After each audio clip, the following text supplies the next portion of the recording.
When cold symptoms keep you up, try Vicks NyQuil Severe. Okay. Strength Night. Hello. Can you hear me? I'm here.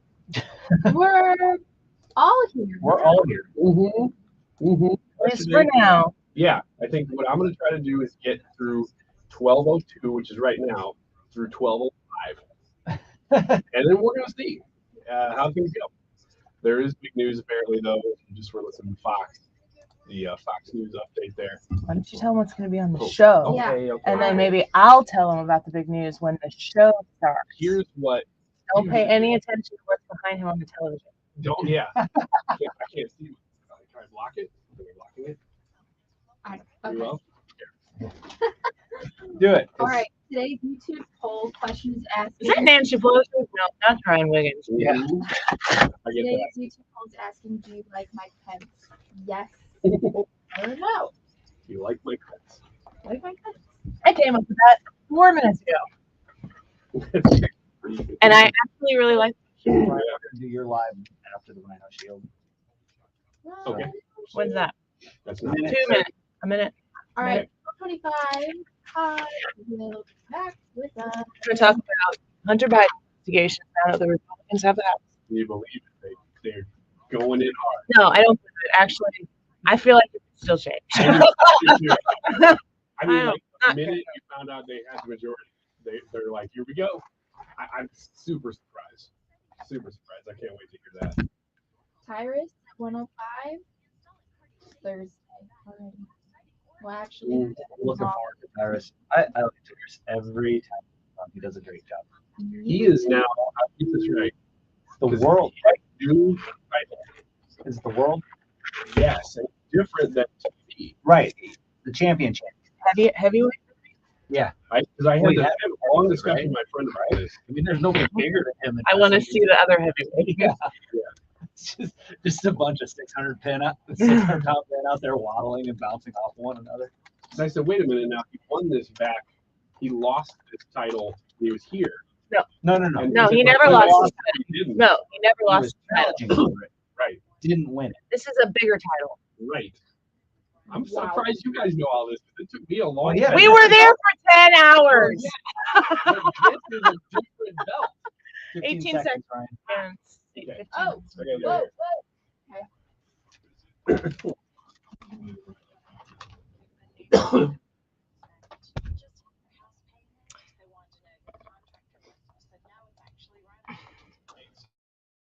whoa. Rhino.com. Here in the middle of November already, what a comfort to know that you can get in to see the dentist in a relatively fast fashion if you call Fountains Family Dentistry in Fairview Heights. That is because of their hours being very convenient to you, open late on some days, open early on some days, just because they know that not everybody's schedule is the same. And so they do that to accommodate you. So call them if you're trying to get in before the end of the year. That's a great place to go and make those appointments now at fountainsfamilydentistry.com. They are in Fairview Heights, Illinois, easy to get to from regardless of where you are, both sides of the river, especially if you're in Illinois, right off Highway 64 and 159. They do general dentistry, so get those teeth clean, get those benefits used, but they also do cosmetic dentistry, dental implants, dentures, root canals, the big stuff and the little stuff, and sleep apnea mouth guards. So I highly recommend them. Give them a call. Seek them out, see what they can do for you, even if it's just the general stuff. Go to fountainsfamilydentistry.com. Again, they're in Fairview Heights, fountainsfamilydentistry.com. Sail with American Queen Voyages in North America's mighty rivers, Great Lakes, oceans, and expeditions to the wilds of Alaska. Call 844-744-0794 or contact your travel professional. The only person who can change your life is you, but you need to know how. Listen to my show, The Del Walmsley Radio Show, where the hype ends and the help begins. Listen to the Del Walmsley Radio Show this Saturday afternoon from 1 to 2 p.m. on 97.1 FM Talk. That is exactly what I needed to hear. Thank God someone here knows what they're talking about. That's us. That's right. Gotta love this American ride. Right, you need to take the time and get the full picture. Come on, turn the radio on. It's Saturday and I won't be long. Don't get me wrong, I I love the ladies. I mean, they rev my engine, but they don't belong in the newsroom. It is Anchor Man, not Anchor Lady. What do you want from me? I'm not America's sweetheart. Goodness sake, kid. Keep your voice down. Your father's listening to the radio. I'm not America's sweetheart. This is the Annie Frey Show. Happy Thursday. Welcome back to the Annie Frey Show. We are glad that you are here right now. Big speech just on Capitol Hill in the last hour. What was it? Well, it was Nancy Pelosi, the Speaker of the House of this current Congress, making the announcement that she will remain in Congress representing her district there in San Francisco, but she will not seek re-election for leadership. And with great confidence in our caucus, I will not seek re-election to Democratic leadership in the next Congress.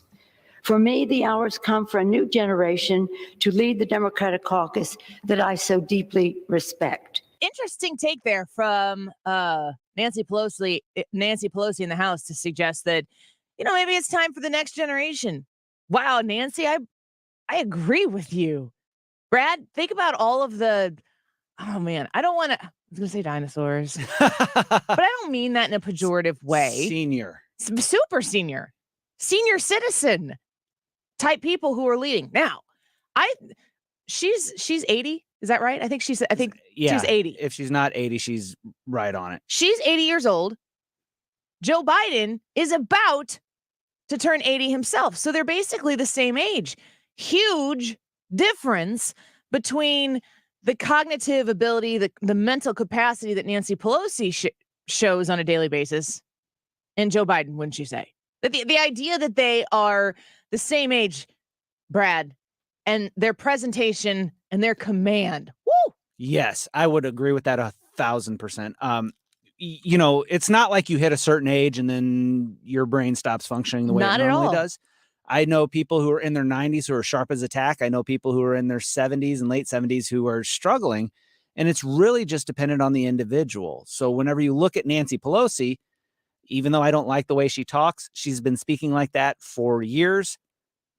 She is still sharp mentally. She's 82 years old, so she's got a few years on. Yeah. And it's funny because I went to Google her, but I had Michael Jackson in the Google from the last time. Apparently, I never completed that search. So I Googled Michael Jackson and Nancy Pelosi. That returned some strange results. So you have her taking the floor. She's speaking to the House, and she's talking about the fact that she's going to step down. Now, whether you love her or hate her, she has been an incredibly effective leader for the Democrats. Absolutely. Not for the country. No. For the Democrats. No. She's been, like you said, an effective leader. She is to represent San Francisco because that's her district, and she's to lead the Democrats. Mm-hmm. I would look at San Francisco and say, I mean, like, is this the benchmark for Democratic leadership in Congress? Like, look at San Francisco and say, let's all be like that. Let's not. I wonder too, though, because they keep voting her back in. So they think she's doing a great job representing her. So maybe you're talking about San Francisco. San Francisco. Yes. So maybe this is what they want. Lawlessness. Listen. Yeah. I'm saying they've put her in there for how many years in a row? She's going to continue to represent that district. She's been in Congress for over 30 years. My goodness. So you get what you get and you don't throw a fit because you voted for her. And I think she has had primary challenges. They don't go anywhere. She's got a stranglehold on that place. So she is going to continue to represent San Francisco. But then when you transfer her to the House of Representatives and she's a Speaker of the House and she is the leader of the Democratic Party, it's not fair. Well, it doesn't matter if it's fair. It's not, you can't realistically assess her leadership of the Democratic Party and translate that to her leadership for everybody. Her job is to lead the Democrats and to push Democrat policies as far down the field as she possibly can. She's been pretty successful in that in her time. Oh, I can't think of many speakers who have been as successful as her in pushing her own party's policies down the line. Which is why it's great that she's gone. I agree. This is a really, really great thing for Republicans who are going to get the gavel, people who are going to want to see a change in policy. It's going to be interesting for the Democratic Party too, because Ryan Wiggins is back today, everybody. Hannah is back today. I'm still hanging by a thread, happy to be here. And I was listening to Nancy Pelosi give this speech, and she's saying, I'm going to continue representing the people of San Francisco here in this body, but I'm not going to be in the leadership anymore. And I felt like that'd be like if I stepped down from the show and Ryan Wiggins stepped into the show and I was like, but I'm going to be your executive producer. Like, would you want to be leadership and have Nancy Pelosi always just like, boop, sticking her head around the corner? What you doing, bud? Yeah, you're not. Oh, you want to do that? You're not going to do that. That's not a good idea. Because if her presence is still there, her connections still exist, there's going to be a natural conflict. But I mean, it really is in Nancy's hands to let go of the reins or not. But I don't know that she's capable of doing that. So I feel like she's going to, it's almost like an emeritus status where she's going to get to be there. She's going to get the, she's going to have the representation that she always has in the past for her district. But of course, people are going to seek out her guidance and her leadership. And there's going to be a natural, whomever takes over as leadership for the Democrats, there's going to be a natural, like, I need to establish the fact that I am actually the minority leader in the House of Representatives and that it's not Nancy Pelosi. So whoever that new person is going to have to forge their own space, their own leadership, and they're going to have to do that apart from Nancy Pelosi. That's a very difficult thing to do. There are people listening right now who know what it's like to have a boss who somehow or another is no longer their boss, but still around for whatever particular reason. And that's not a comfortable place to be. So part of her speech, she was talking about unity. She cites Abraham Lincoln a lot. And she also, this is a Nancy Pelosi thing, folks, and she's doing it because she knows where to strike your nerves. She loves to talk about babies being born, and she loves to talk about the future of our country, and babies being born. And she often, pay attention to this, she often refers to babies being born, precious babies, and her Catholic faith in close proximity. She is doing that to tweak you. Don't let it tweak you. I say that as somebody who is frequently tweaked. Don't let it get to you. Sounded very familiar. She was talking about unity and the importance of people coming together in this house, and how e pluribus unum. What is it? From many one? Is it from out of many? Out of many one. The idea that we need to come together and further this great nation with progress and this, that, and the other thing. Okay. Like those are good things that I don't believe she means a bit of. That's not the way she governed. That's not, I mean, Nancy Pelosi's daughter was the one who said she'll cut your head off and you won't even know you're bleeding. Yikes. This is the Nancy Pelosi. This is why she was in leadership. First and foremost, the reason why Nancy Pelosi has been so successful as the leader of the Democratic Party is because of what Brad just said. San Francisco just keeps reelecting her. Obviously, San Francisco is not concerned. No. So if you have somebody who does not have to worry about their actions in Washington, D.C., reflecting their ability to get reelected in the next cycle, that's a good leadership candidate. Somebody who's solid, somebody who is going to be reliable time after time after time to keep marching down the field, down the battlefield, I should say, to keep the cause going, whatever that cause might be. Well, now Nancy Pelosi, she's really up. She's into it. She wants to talk about unity. That's the same thing that our president spoke about in his inaugural address. It was the idea that we needed to come together. Well, it's interesting that he gave that speech when he won. She's giving that speech when she lost. But the message here is still the same. We need to come together. We need to be one as a country in order to make this country better. Listen to what she says right here. It's my privilege to play a part in forging extraordinary progress for the American people. I have enjoyed working with 3 presidents, achieving historic investments in clean energy with President George Bush. transformative health care reform with President Barack Obama.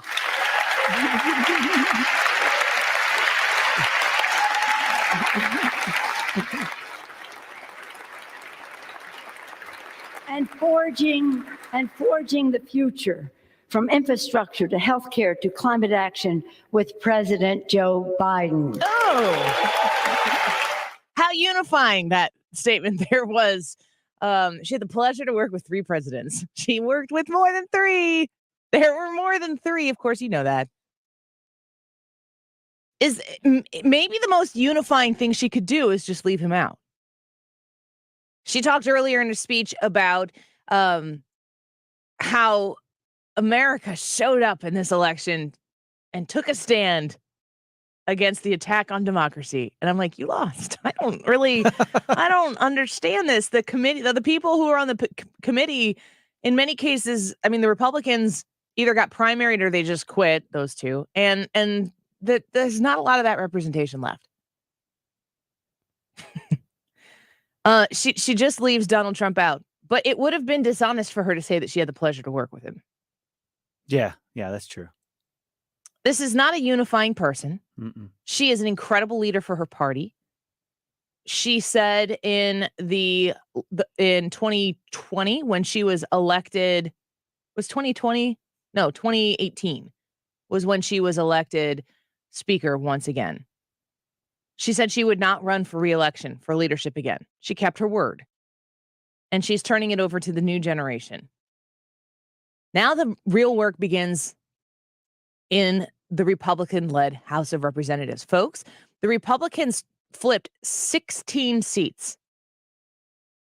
I think we net gained 12 so far, but that number has changed, of course, over the course of the election week that we have been enduring. And we took 14 seats in the last election. So we are nearing a 30-seat swing in the last 2 elections. That is a big deal. It's not what was sold to us before the election occurred. It's not the blowout excitement that we thought was going to happen, but it does matter. The Republicans are heading in the right direction. Now we get to see what they're going to do with it. And the idea that the Republicans are a brick wall for Joe Biden and his agenda in Washington, D.C. is incredibly important for the future of this country. Incredibly important. And remember, in 2024, that Senate re-election, the people who are going to be up is a very favorable map for Republicans. We'll see what the Republican Party, what the GOP decides to do with that opportunity. We'll see if they learn. We'll see. Folks, I feel like I'm going to say this every day. And Brad, you and I have talked about this on air and off air. We've got to stop whining and moaning about it should be election day. It's not. We have to compete. Got to play with the forward pass. It's part of the game. Exactly. And if you are being talked to by people who are harping and bemoaning the fact that there are places in this country that don't just have election day, Missouri has a very short window of early voting. Illinois has a 40-day or something. Just walk in and vote. You can register on the day, on election day. You can register to vote and vote. There's a wide open field for people in Illinois to vote. That is the way the game is played in Illinois. It may not make as big of a deal to you in Illinois, but you need to think about Pennsylvania. You need to think about Arizona. You need to think about Nevada. These are all places where elections on a grand scale and control is going to be won and is going to be lost. And you do not get to complain about the laws that are in place as the sum total of your worry and concern about the future of this country if you don't compete to win on the legal terms that Democrats are beating Republicans in these places. You're never going to get to change those laws unless you get elected. And you're never going to get elected if you don't compete against the Democrats where they are kicking your butt, which is leading into Election Day. So a lot of whining and moaning going on in Republican corners like, oh, it should be Election Day. It shouldn't be Election Month. What is this? Okay, yeah, we know. That is like a 4-year-old story. That when Stacey Abrams lost the first time, we were talking about this. In 2020, with the pandemic, they implemented it. They changed the laws legally in a lot of places, and now they're winning on that. Ask Hans von Spakovsky. He's got a book called Our Broken Elections, How the Left Changed the Way You Vote. If you want to change the law and say you're darn right it's Election Day, you have to win on the field where the game is being played. And every minute from now on spent whining and moaning about how it isn't, that's just noise. It's just filling time with words and complaints. You got to be a part of the solution. And I'm happy to tell you that I got a phone call yesterday from somebody in Illinois politics who's already working on winning the game in Illinois behind the scenes, and I'm pretty hyped about it. People who are acknowledging you can't get your butt kicked. If we're going to lose in Illinois next election, let's not lose in the same way that we lost this election, which is way before Election Day even happens. Be engaged, be involved, come up with solutions. Don't just be complaining, because that's not going to fix anything. And like I said, happy to hear that people in the Republican Party, ones that were deep into the whole system, who know how it works, they are fighting against it. Let's take a quick break and we'll talk to Hans von Spakovsky when we come back. The Republicans officially have control of the House of Representatives. Nancy Pelosi is stepping down, but not leaving. She's going to stick around and see how it goes. That's going to be fun to watch. I'm not going to lie. Hans is going to talk to us about what they've said about Hunter Biden. Those investigations right around the corner. We'll see what Hans has to say about it in just a minute. Don't go away.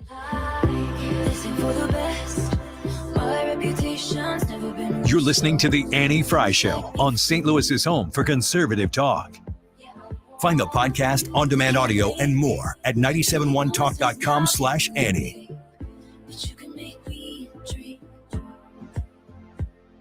Is it cool that I said all that? Did you know the Missouri State Treasurer's Office holds over $1 billion of unclaimed property? That's billion with a B. Things like utility deposits or uncashed checks and other money you didn't know was missing. This is Missouri State Treasurer Scott Fitzpatrick. My office wants to return this money to rightful owners, and the average claim is $300. Search your name online 24/7 at showmemoney.com. Claiming your money is always free, so search today at showmemoney.com. One of the things that I love the most about Water Sweets Soap Company is the idea that they have the fewest simple ingredients in the most natural products possible. I love this. I love that I can use it on me. I can use it on my baby girl. I am holding right now their Hydrating Skin Therapy. It's in cool citrus basil. And I'm telling you what, you just need a pea size of this. It's a small bottle. But it just goes forever. We've been using this as a studio. Pretty much every time I pick it up, we pass it around and we all use it, and it moisturizes our hands so well. This is an incredible investment if you are looking for amazing natural products that are made right here in the St. Louis Metro East with Water Sweets Soap Company. You can go online to watersweetssoap.com and you can see their body bars, their shave bars that Brad apparently is a big fan of. They have scents for men. They have scents for women. I recommend for men the Fierce Body Bar. It's black. It smells great. I love it when my husband uses that. I use the Energy Soap Bar and the Energy Sugar Scrub. Oh my gosh, I love the Sugar Scrub in winter. Go get it right now. Like I said, go to watersweetssoap.com. Use the promo code Annie and save 10%. If you go into the store at Water Sweets, and mention the Annie Frey Show, they're going to give you a free gift. Go to watersweetssoap.com. Hi, this is Thomas Helbig with the Retirement Advisory Group. Hi, I'm Bob Kershaw, Tom's nephew. As a family business, we are committed to protecting your retirement, whether you're nearing retirement or already retired. What if it were possible to protect you from market downturns without having to make an emotional decision to buy or sell? What if you could take advantage of a strategy that would automatically take you out of harm's way during the bad years and position you for the growth opportunity during the good years. The secret is in linking safely to the market without putting your principal at risk. By linking to the market instead of owning the market, you can participate safely on autopilot and lock in your gains without creating a taxable event. Go online at retirementkey.com for a no-obligation retirement review. Learn the strategies that have helped our clients retire with confidence for the past 36 years. And just for coming in, you'll get a copy of our latest edition book, Your Key to a Worry-Free Retirement. So go online at retirementkey.com. That's retirementkey.com. Hi, this is Brian with Velocity Home Buyers, and I buy houses cash. If you own a house and want to sell it fast at a fair price, call me at 314-782-3333. I can pay cash and close in as little as 7 days. I buy houses in any condition and any price range in the St. Louis area. I'm a private real estate investor who buys several houses a month, and I want to buy more. I buy inherited houses, divorce houses, behind in payment houses. I even buy my tenant won't pay me the rent houses. Do you own a house that needs updating, but you don't have the time or money for it? Great, because I love buying outdated houses.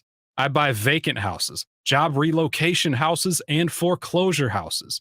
If you own a house and want to sell it fast, call me at 314-782-3333. That's 314-782-3333. Hey guys, Glover here with my very, very good friend, Dr. Kathy Maupin at BioBalanceHealth.com. If you have reached that certain age and you're just not feeling very well and nothing's working the way it used to work, go see Dr. Kathy. She is not only a medical doctor, she is a patient of this bioidentical hormone replacement therapy. It absolutely works. It's a long-term solution. She is an artist when it comes to helping you with your hormones. BioBalanceHealth.com for Dr. Kathy Maupin. 97.1 FM Talk and Straight Realty would like to introduce you to Brian Kilmeade in person, December 9th. For details and to purchase your tickets now, visit 971talk.com/events. Carry on my wayward son. There'll be peace when you are done.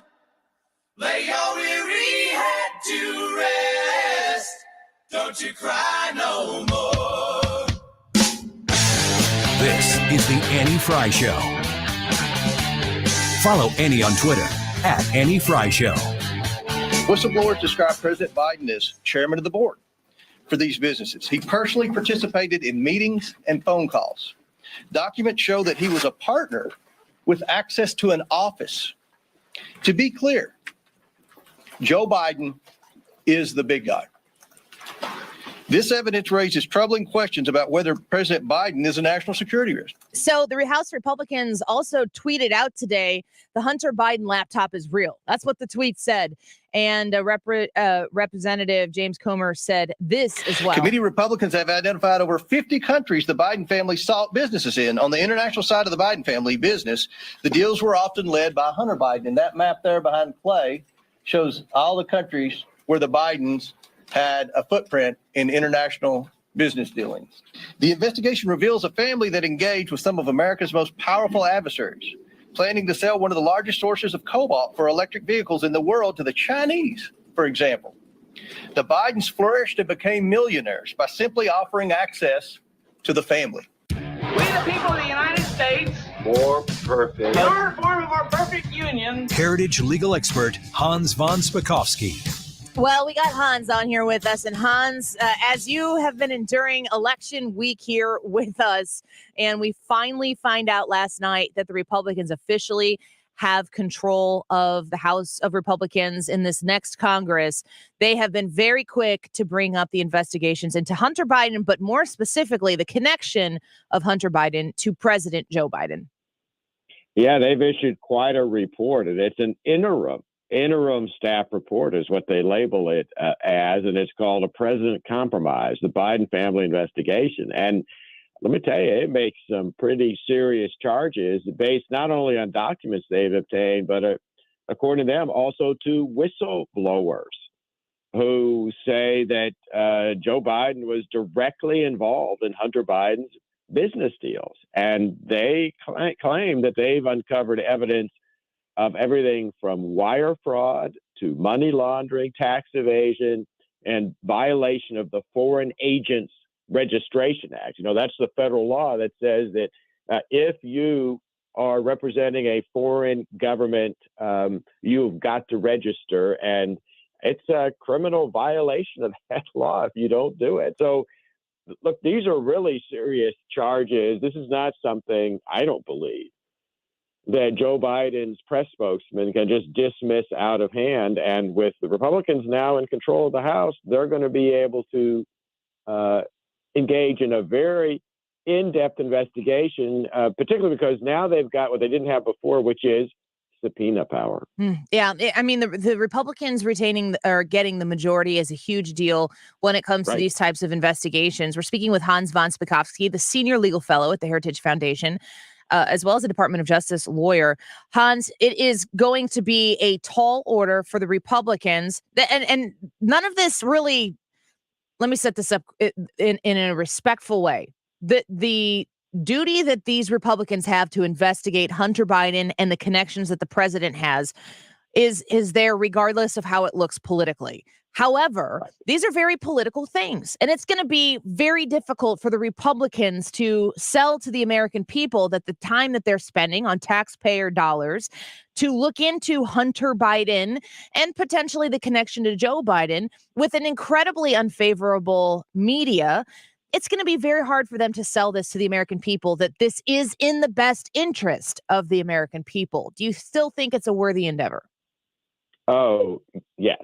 And I think they should not allow that to keep them from going forward. Because, look, compare this to the huge amount of time and huge amount of money that was spent by both Congress and the Justice Department on the supposed Trump-Russia collusion hoax, in which they actually had no evidence whatsoever. All they had were a phony dossier to do that. Here, there's actually real evidence of wrongdoing. To not look into this, and in particular, to not look into it when here we may actually have a real case of corruption by a sitting president, I think would be a dereliction of their duty.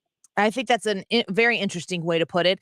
I mean, let me preface it even this way, because I think that it's important to understand the context before we would dive into the details of what Hunter did, what he didn't do, and what Joe Biden, who is accused of being the big guy here, what that involvement was, what his knowledge base was on what Hunter was doing. Let's say that impeachment number 1, Russia collusion. Let's say that never happened. Let's say impeachment number 2, the quote, perfect phone call with Zelensky in Ukraine, of all people. Let's say that never happened. Let's say none of those impeachments happen, and this doesn't look like a tit for tat for the Republicans to gain power and immediately go into investigating the president of the United States. Do you think that this story has more weight without those impeachments in the rearview mirror? Does it stand alone on itself as a worthy investigation for Republicans? I actually think it stands on its own, and the biggest reason for that is the Hunter Biden laptop, because the emails uncovered in that, the photographs uncovered in that, are so frankly shocking in many cases, and such blatant evidence of wrongdoing by Hunter Biden, in particular, which may also involve his family, that I just think it is very difficult, given that real evidence in this case, for anyone to believably criticize the Republicans for investigating this, particularly when, remember, Annie, as you well know, we've now had whistleblowers at the FBI itself come forward and say that politics was involved inside the FBI to prevent an investigation of Hunter Biden going forward. Yeah, there is evidence that predicates this investigation, and the American people can choose to pay attention to it or not. I suppose the media can choose to pay attention to it or not. But what's there is there, and it seems to me like there is definite smoke to investigate where these questions surrounding the Biden family do exist. So tell us, Hans, the Republicans don't have the majority right now. They have to swear in the new Congress, and then they will take that majority and the subpoena powers and all the investigatory power that they will inherit with that majority. What does this investigation look like? I'm thinking of the January 6th investigation. They hired television producers, and it was primetime. What does this investigation into the Hunter Biden, Joe Biden story look like? I think they actually ought to, the committees, and this is both the House Oversight Committee and the House Judiciary Committee. I think they actually ought to hire professionals, not having congressional staff do this, but hire professionals. And by that, I mean, frankly, ex-FBI agents and ex-prosecutors, perhaps people who have retired, who really know how to do this kind of potentially criminal investigation to uncover the facts. That's the kind of expertise that I think is needed. And frankly, they may have a problem with a Biden Justice Department, for example, not being, for political reasons, willing to enforce subpoenas. And if that's the case, then the House needs to use its budget authority to target the political appointees within the Biden Justice Department that are the ones that stand in the way of, for example, enforcing subpoenas or not providing answers to the committee when it's seeking answers on various issues. So we're speaking with Hans von Spakovsky right now. This is one of the key issues that the Republicans, they officially get the majority last night. They are talking about this within 24 hours of that official announcement. So you can tell, obviously, this is a priority for the Republican majority in the House of Representatives. We're losing a seat. The Republican Party is losing a seat in the Senate. That doesn't really shift the power too terribly much if it's 50-50 or if Herschel Walker loses in Georgia 51-49. Is there a huge difference between that 50-50 split and the 51-49 potential that the Democrats have in the Senate? Well, it does make some difference. Things get a little more difficult if the Democrats have one more Senate seat to give them a slightly greater advantage. But the key thing here is really we've got the Republicans, they've got control of one chamber. And that is enough to hopefully prevent, first of all, really bad legislation being passed by Democrats, as we've seen over the past couple of years. And it gives them the power to do these kind of investigations, which Democrats have avoided doing and don't want to have done. Hans, the last question I have for you, with Joe Biden in the White House still and the Senate being in Democrat control of some measure and the Republicans now having the House, kind of to what you were speaking about just now, what other area do you really hope to see them, the Republicans, with the corner of power that they have, where do you hope that they start to flex those muscles?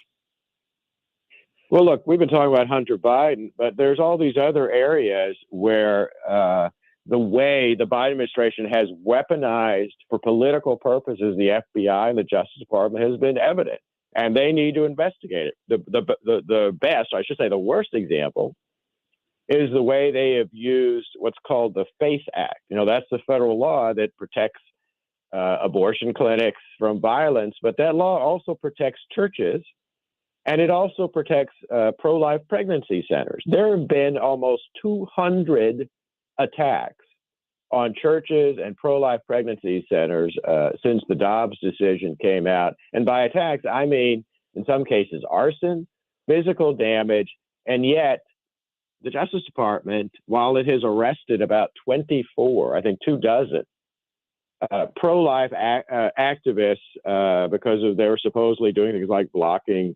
abortion clinics, all of them very peaceful, no one engaging in any violence. Neither the FBI nor the Justice Department have arrested or prosecuted a single individual in any of those 200 other attacks. That's got to be investigated by Congress.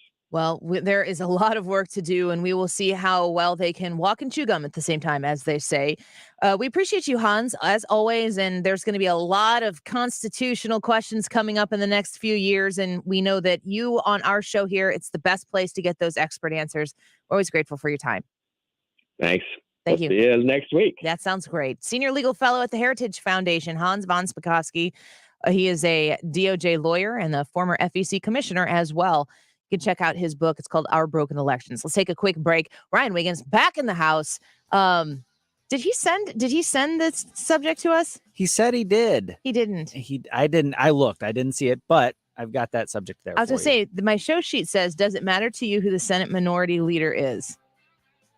I could answer it now and then make him change the subject. I don't know. I have to think about that. No, of course not. Let's get Ryan Wiggins, who's back and on the mend in the studio for a fresh Wiggins America when we come back.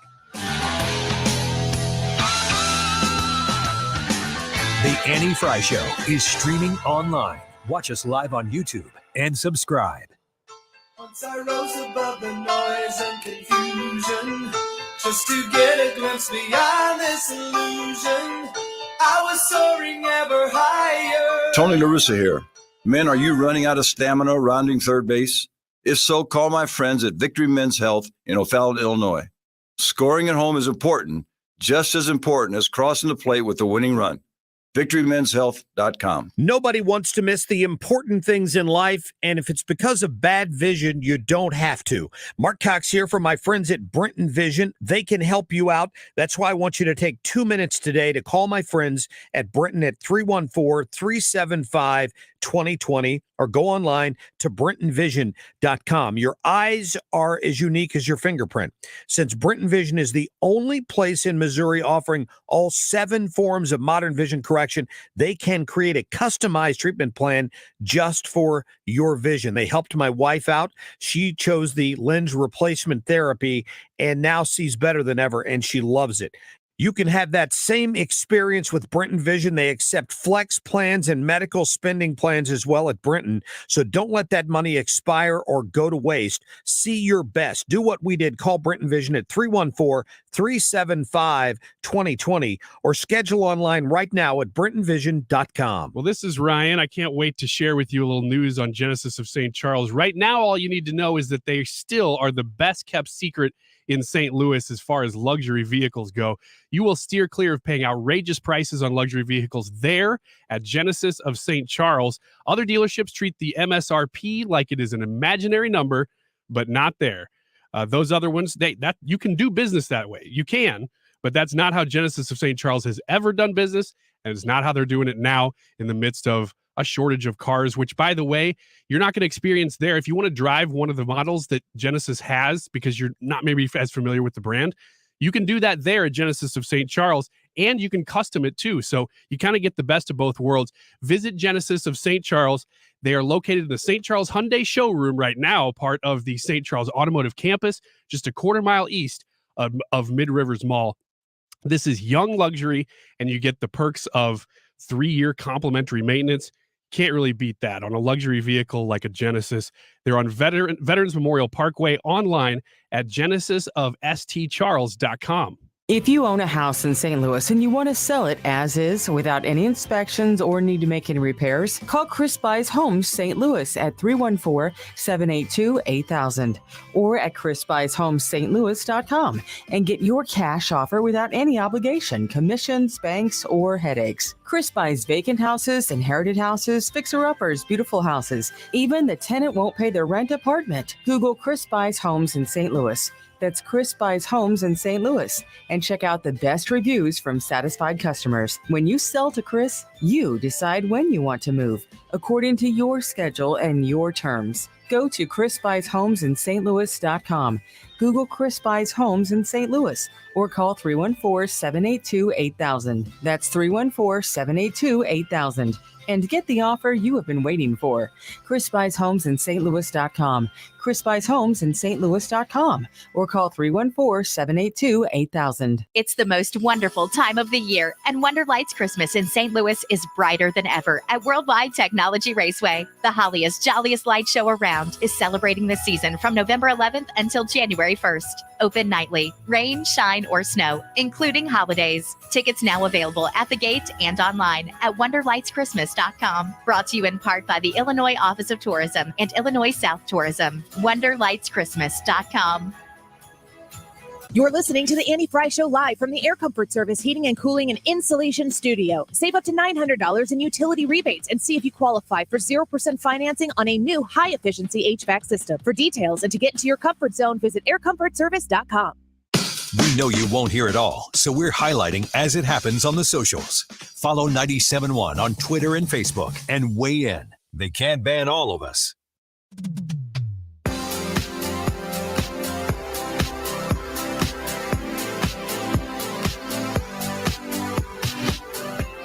This is the Annie Frey Show. Follow Annie on Twitter at Annie Frey Show. I can lift you up. I can show you what you want to see. And so my message to the administration, and you saw some of it this year, let's find some things between the 40-yard lines that we can agree on and do them. And we did some of that this year. Infrastructure, CHIPS, school safety, mental health. We need to make some progress for the American people, but it's going to have to be in the political center. If the House becomes Republican, there's no more one party running over us like they did through reconciliation. Wiggins! Oh, Wiggins! He's back. Hey, he's back and not quite as good as ever, but how are you guys doing? It's kind of all subjective. Yeah. We'll leave that up to the listener. Mitch McConnell, huh?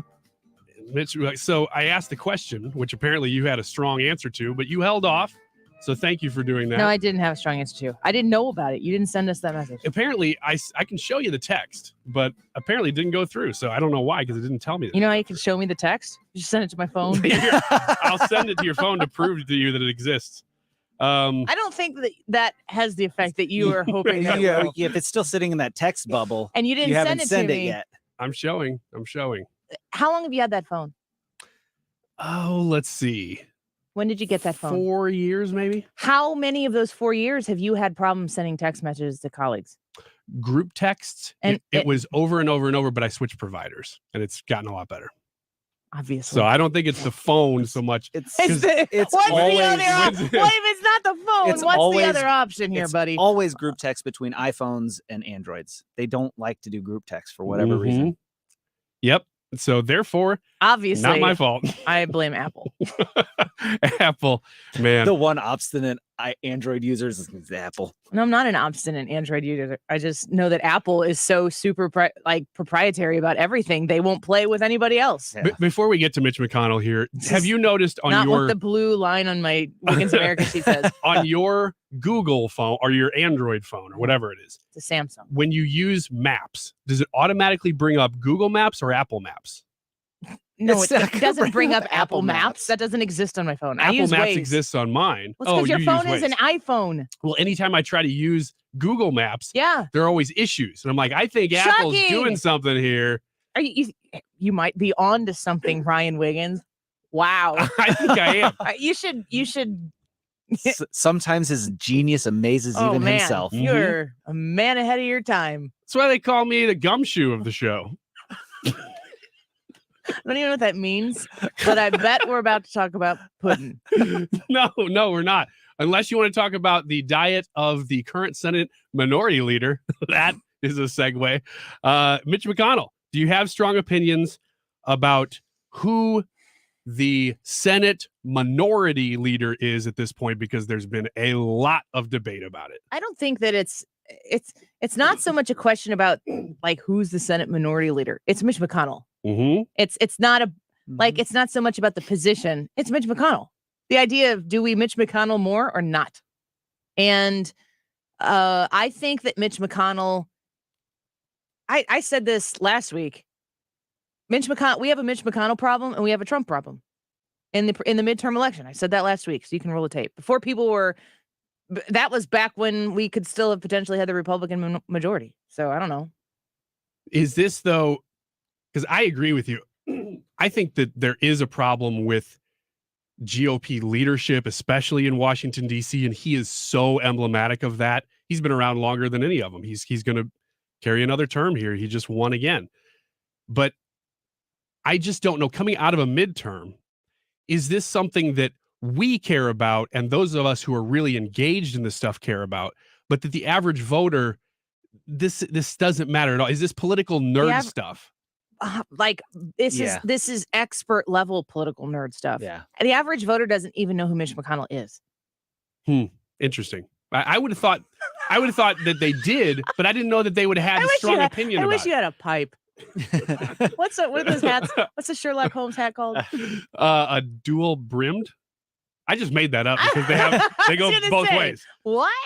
I just noticed that when you wear a baseball cap, that was the most convincing thing that you made up on this show. You don't have to buy one; just bring another baseball cap. Dual brimmed hat. It sounds real. Just bring a baseball hat forward and backward. It looks like a Sherlock hat. Change the word hat just to another fancier word for hat and cap. A dual brimmed cap. Yeah. Dual brimmed headwear. I have more thoughts on that than I do Mitch McConnell. Well, here, I'll ask you this. Since we are political nerds, and you're saying this is absolutely political nerd stuff, when you cast your vote in the primary, well, I don't even know if it matters for us because we're in Illinois, but say... Nick says on YouTube, Wiggins has thrown in 2 references in 5 minutes that I'm lost on. Nick, you and me both, man. I'm right there with you. When you're voting, let's say you're in Missouri primary and you're voting for U.S. Senate Republican, does it matter if somebody comes out ahead of time and says, I will not support Mitch McConnell to you? Or does that affect your vote at all? No, not a bit. No, not a single no. bit. Like, you're a political nerd. This is when you get all the political nerds in the room, and the nerds of the political nerds go off into the corner. They're talking about who supports Mitch McConnell and who doesn't. That's not to say there's anything wrong with that, says Seinfeld. That's not to say that is a bad place to be, but nobody thinks about this. Good freaking grief. We just had a 50-50 split election with inflation at 8% and potentially World War III just kind of lurking around the corner. And people are like, man, I'm going to vote for the party I always vote for. Nobody cares. I mean, I wish they did care more, probably. But Mitch McConnell, for all of the things that Mitch McConnell does that frustrate the nerds, he's also been stone cold. Fight me. Donald Trump would not have gotten elected if it weren't for Mitch McConnell. If Mitch McConnell didn't hold back Merrick Garland's Supreme Court hearing in the Senate, if Barack Obama got Merrick Garland on the Supreme Court, Donald Trump would not have gotten elected to the presidency. So it's I'll see you this and I'll raise you that and I'll raise you that. And that never ends in politics. So for people who want to say that Mitch McConnell is the epicenter of the problem, he's part of the problem, but they're all part of the problem. It's not like it's just, to me, it's just an advocacy of who's the biggest part of the problem. And it's usually the other side has more money and more momentum in that moment in time. You're going to out Mitch McConnell. Somebody else is going to come in there. And in 15 years, after they've been in the same position for 15 years, they're going to have the same problem that Mitch McConnell had 15 years ago. And I don't know that Mitch McConnell will be around in 15 years. And maybe, I don't know. But it's just super nerdy, super not impactful on how people vote, specifically because neither is inflation. That's a great point. People don't care. And again, let me reiterate in case I was not explicitly clear. There's nothing wrong if you have a strong opinion on Mitch McConnell one way or the other. I am not as down on Mitch McConnell as other people are, but I 100% get why they are. I just don't feel like, I think people are putting all of their eggs in that we need to get rid of Mitch McConnell and we'll solve the problem. Yeah. False. No. Yeah, I get Negatory. that. I get that. And that's actually why I wanted to have this conversation, because it does seem like we're putting all our eggs in that basket. And I would like to change leadership. No doubt about it. I would have preferred to see Rick Scott, and he took him on and he lost. Scooter says, great potential poll question. Do you know who Mitch McConnell is? Yes or no? Well, we're the nerds. We're all going to know. Well, that's not a question. I mean, that's a question that everybody here is going to know because they listen to the show and we talk about Mitch McConnell. But if you don't know that 97.1 even exists, and there are a ton of people who unfortunately don't, if you're listening to sports talk radio or you've got, KZK Christmas music on, hopefully you do. If you're not listening to our station, then the likelihood of you knowing all this stuff is not high. Today's YouTube live chat poll, though, is simply, do you like Mike Pence? And I can't wait to see what the responses are to this. Your answer possibilities are yes or no. No in between. Two you gotta words. pick one. Do you like Mike Pence? This is not a Joe Biden question. Stick around, Tyrus, when we come back. I'm Howard Mackler of GetRefunds.com. You might have heard me talk about the payroll tax refund for businesses who kept employees on payroll during COVID.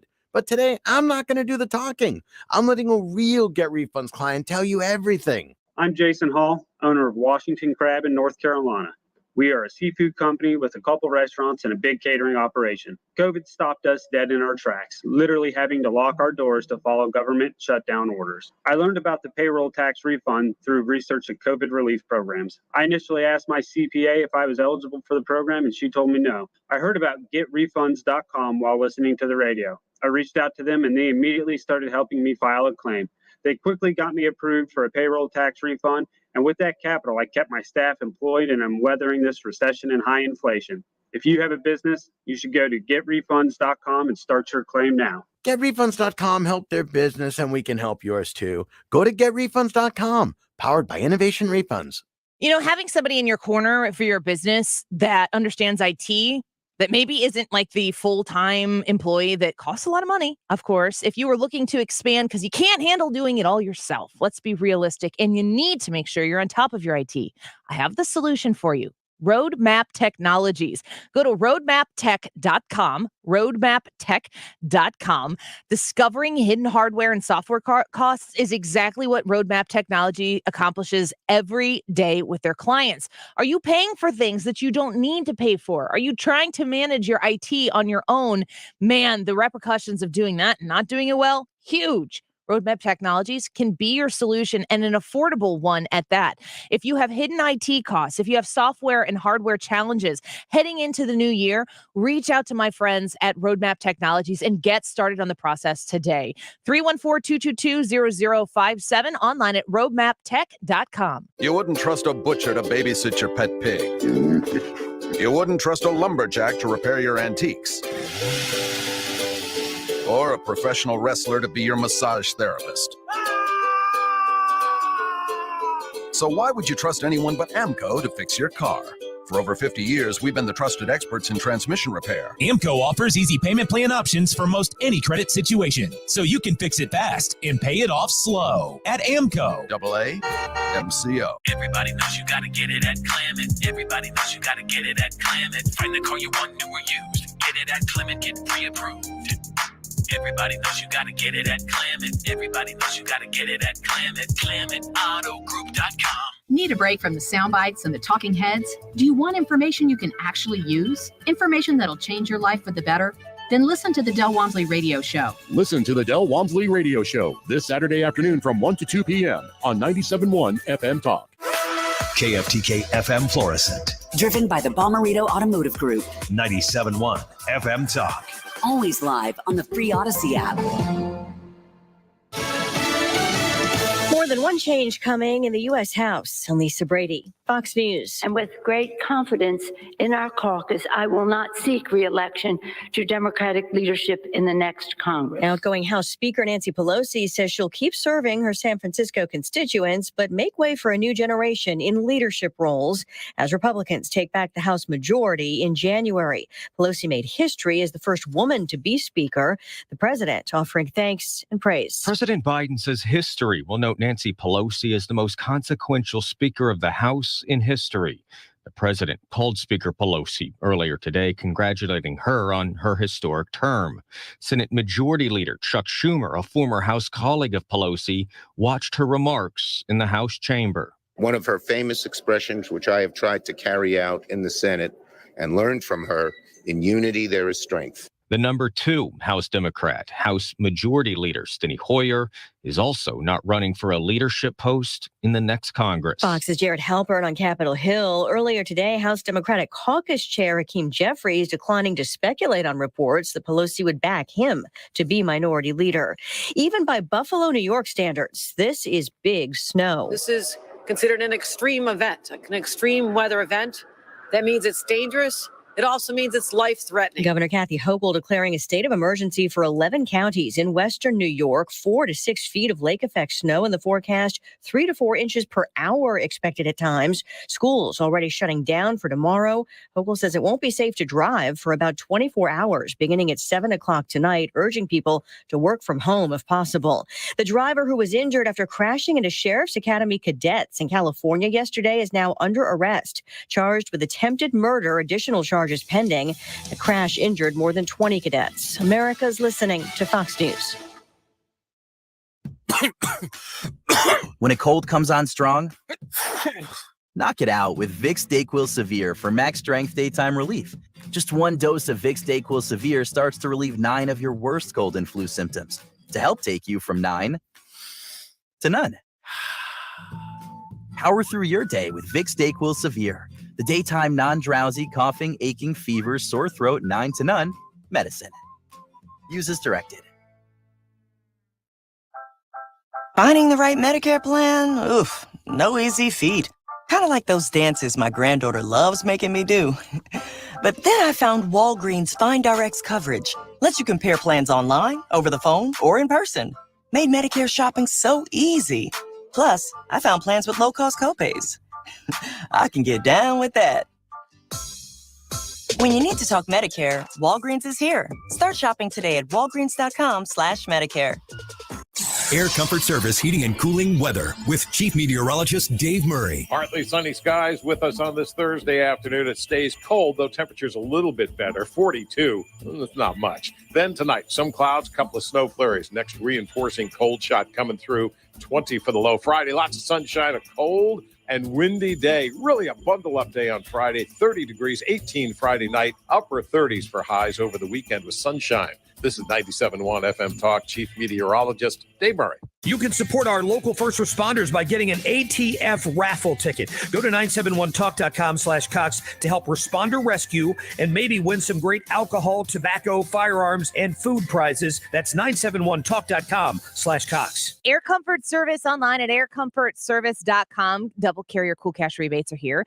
Now that it is chilly outside, is your heating system working the way that it's supposed to be? If you need a new furnace, a new boiler, heat pump, entire HVAC system, you can call Corey Malone and the amazing team at Air Comfort Service Heating, Cooling, and Insulation. They offer free estimates on new equipment. Reach out to them. Let's see. It's November 17th, and I'm looking here and it says through November 19th, they're going to double carriers cool cash rebate. So you need to reach out to them soon if you feel like this is something that you're going to need to have done in your home. Now, if you call Air Comfort Service, mention the Annie Frey Show when you do, and ask them about those double carrier cool cash rebates. Here's the phone number, 314-513-0091. That's 314-513-0091. Air Comfort Service is waiting for your phone call. They love working with 97.1 listeners, especially Annie Frey Show listeners. So mention us when you give them a ring and get in your comfort zone today. aircomfortservice.com. The federal government is hiring 87,000 new IRS enforcement agents. Make no mistake, with spending out of control, they're looking to collect revenue. The first target will be you. If you have not paid your taxes or filed them in years, let me help you get that target off your back. Hi, this is Lance Drury with the Lance Drury Law Firm here in St. Louis. So if you have unfiled returns, wage levies, bank levies, or tax liens, now's the time to call the Lance Drury Law Firm before the IRS calls you. Your consultation is free, so don't put it off. The Lance Drury Law Firm focuses solely on tax resolution law. It's all we do. And if you have IRS problems, you have legal problems. Let us use our tax law resolution experience to guide you and work on your custom resolution plan. Call now. It's free and confidential. Call me, Lance Drury, at 314-260-6120 or go to LanceDruryLaw.com. The choice of a lawyer is an important decision and should not be based solely upon advertisements. 97.1 FM Talk is embracing the spirit of giving to support the Tree of Hope at SSM Health Cardinal Glennon Children's Hospital, and we need your help. Funds raised help the hospital offer programs not covered by insurance, but so necessary to a child's recovery. Most importantly, all children at Cardinal Glennon receive the best care, regardless of their family's ability to pay. Thank you for supporting Cardinal Glennon. Please make your donations to the Tree of Hope today at 971talk.com/Cardinal Glennon or text the word HOPE to 20357. How might this week's big stories impact your portfolio? Hi, I'm Bob Stockdale with Stifel. Join me and fellow Stifel financial advisor Eric Robert during On the Money every Saturday from 11 till noon right here on 97.1 FM Talk. Stifel, member NYSE and SIPC. The holidays are fast approaching, and it's the best time to call Zero Res. Book now and save before the holiday rush. Get 3 rooms, Zero Res-ified, starting at just $129 and a free room of $80 savings. Call 314-474-2020 or online ZeroResSTL.com. Tell them that I sent you. That is exactly what I needed to hear. Thank God someone here knows what they're talking about. That's us. That's right. Gotta love this American ride. Right, you need to take the time and get the full picture. Come on, turn the radio on. It's Saturday and I won't be long. Don't get me wrong, I love the ladies. I mean, they rev my engine, but they don't belong in the newsroom. It is Anchor Man, not Anchor Lady. What do you want from me? I'm not America's sweetheart. Goodness sake, kid. Keep your voice down. Your father's listening to the radio. I'm not America's sweetheart. This is the Annie Frey Show. But from what I read in your book and other interviews you've done, it doesn't sound like he ever apologized. And we know from testimony that he gave the impression to his top White House aides that were there when the crowd was chanting, "Hang Mike Pence." He said something along the lines of, according to testimony under oath, maybe they're right about you. So I come from a different faith tradition that also believes in forgiveness, but it also believes in people seeking forgiveness when they have done wrong to someone. You're becoming like my most stable relationship. Enough said. Well, welcome back to the Annie Frey Show. Let's talk to Tyrus, our friend from Fox News contributor. He's on Gutfeld, co-host of the Tyrus and Tim podcast, and author of the book, Just Tyrus, a Memoir. And from what I understand, a new NWA champion. Tyrus, welcome back to the show. Hey, what's up, Benny? How are you? Doing okay.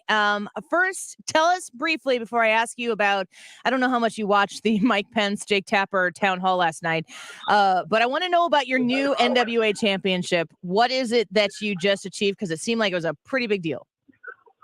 Yeah, I beat, Russell Trevor at 74, and we saw the cheap shot or whatever, and he was the better man that night. So in a rematch, in a triple threat match with Trevor Murdoch and Matt Cardona at NWA Hard Times 3, I captured NWA World Heavyweight Championship gold. So now I am the man. Officially. So to speak. That's in wrestling. Yep. It's the most prestigious title, and apparently I am the largest NWA champion of all time. So well, congratulations. Somewhere Andre the Giant would be proud. He never held that title, but because he didn't want to, not because he couldn't get it. Well, Tyrus, we're proud of you here, and we are celebrating that win with you. We see you on Gutfeld with your belt, and we wanted to congratulate you. So I wanted to talk to you Thank about you so much. of course, I wanted to talk to you about Jake Tapper had Mike Pence on a town hall. Mike Pence is everywhere right now because he has a book, and you know how that goes. You got to go everywhere and talk to everybody. But I watched pretty much the entire town hall, and I was struck the first hour. Basically, every question that Jake Tapper asked Mike Pence always came back to one single day, January 6th. And Jake Tapper was asking Mike Pence these questions about, of course, where does everything always go back to? Donald Trump. And Mike Pence was like, yeah, I was really angry.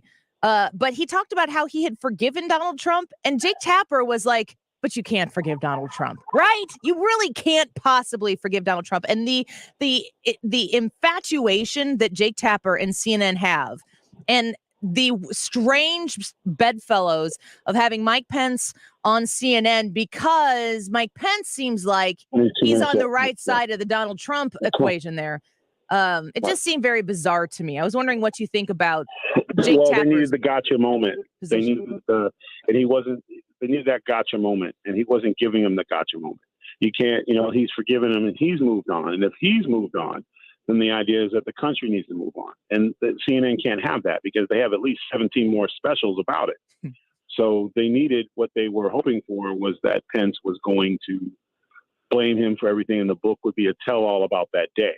and that's what they brought him on for. So I'm sure that's probably the last we'll see of Pence on CNN in a large forum like that, because they were looking for the gotcha, the soundbite that they could run for the next week, that basically he would corroborate that January 6th was in fact planned and done by the president, which is what they're, just like Russia. They wanted that moment. Remember when Joy Behar, who can forget that voice, went out and said they had footage, they had actual that Donald Trump was connected to Russia. Remember that? And the crowd cheered and everything else. And then turns out that guy was lying and he was fired. So I think it was the same thing. And Jake is, unfortunately, I consider him a good journalist to move on and ask other pressing questions. But I guess the whole point of that was to get the gotcha moment. And it just didn't happen. We're speaking with Tyrus right now. You can check out his book. It's called Just Tyrus, a memoir, wherever you get your books from. The audiobook is out there as well. So Donald Trump is always the epicenter of everything. He's announced his candidacy. I'm curious, as somebody who understands gamesmanship and is a competitor yourself, do you think that Donald Trump announcing this early shows a sign of strength or shows a sign of weakness? Well, we got to wait to see. I'm kind of withholding judgment. I thought he had a very restrained speech. I thought it was, I don't use the words humbling with President Trump, but I thought it was more of it was a measured, and his message was clear. I'll give him that. So we just kind of got to wait and see if that's his message and his plan. I think it's a good one. If he can stay away from getting into the January 6th mess or the stolen election stuff, I think America wants to move past that. You have to accept the fact that Biden won the election. You can acknowledge it, and then you can talk about all the problems that came after that and what you're going to do to fix it. I think that's the way to go. If he continues to stay with the January, the 6th, giving that stuff legs, or continuing to talk about rigged elections and stolen elections, he's going to be in a Bernie Sanders situation where his base loves him, but it's not enough to get him across the finish line. So the ball is in his court in terms of how he runs his campaign. But again, I always have said that President Trump's biggest adversary is President Trump. Mm-hmm. So it's not DeSantis, it's not Biden. It's just because basically what we learned in this midterm in the election is that Republicans are outnumbered. There's more Democrats than Republicans. And so you got to build bridges. You got to get those independents and those moderate Democrats to come across. And you can't do that by talking about spilled milk, so to speak. I think it was, you mentioned his speech, and it was a little bit somber, or whatever. It wasn't what we refer to on this show as rally mode for Trump.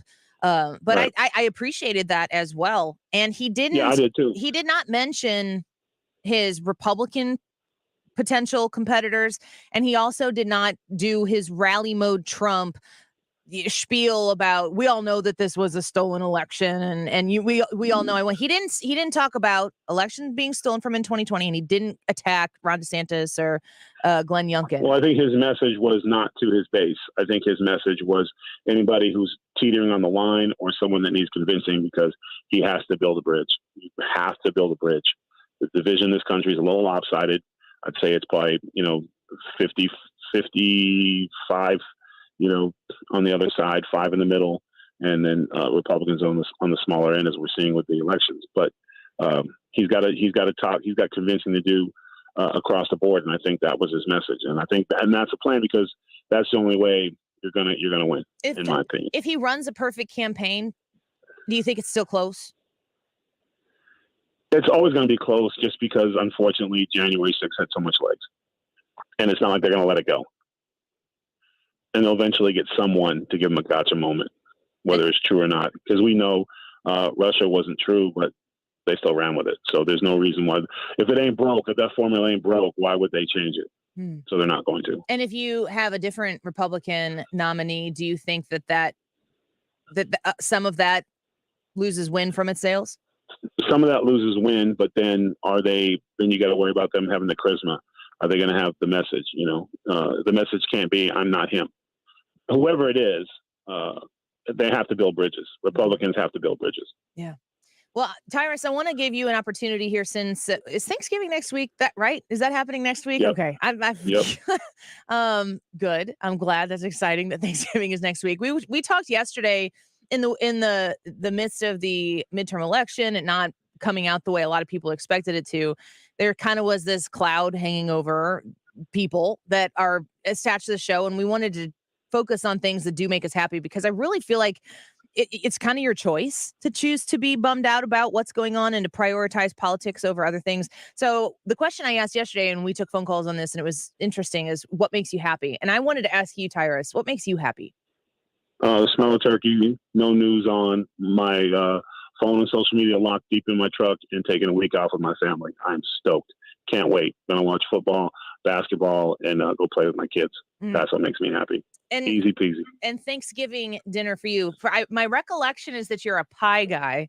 Is that correct? Oh yeah, but it's going to be a lot of turkey and sweet potatoes and all the good stuff, and yeah, it'll be lemon meringue pie and pumpkin pie, or sweet potato pie, depending on if there are any sweet potatoes around. I appreciate that.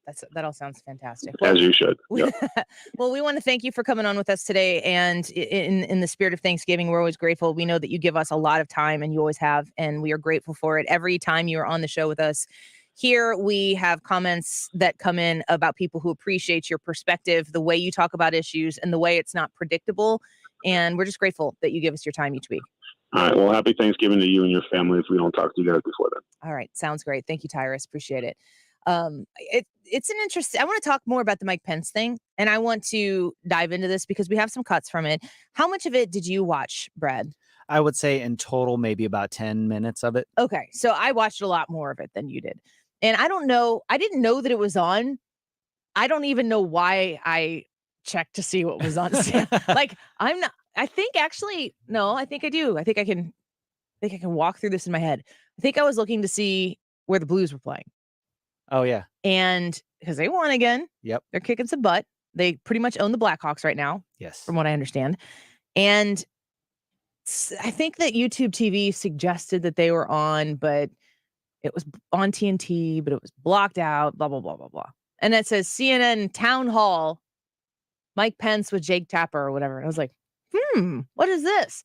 Because I will say, of all the people on CNN, Jake Tapper is the one who I tend to be able to stand the longest. That's not a lot of time, though. It's like, I know when I turn Don Lemon's show on, I'm like immediately repulsed because his righteous indignation just oozes out of the screen. And if you were on the left and you turn on Sean Hannity, you got no time for that. I get it. There's a lot of people on the right who don't find Sean Hannity to be their brand. So I'm sure there are people on the left who aren't really like digging the Don Lemon thing either. It is what it is. But Jake Tapper, just like Tyrus was saying, he offers sometimes what I would refer to as like the journalistic counterpoint, which is, I don't really think he's buying what he's asking, but he's giving the guest or the expert that he's talking to the opportunity to answer what the counterpoint challenge would be. I try to do that with my guests on a regular basis. And I feel like Jake Tapper is capable of doing that.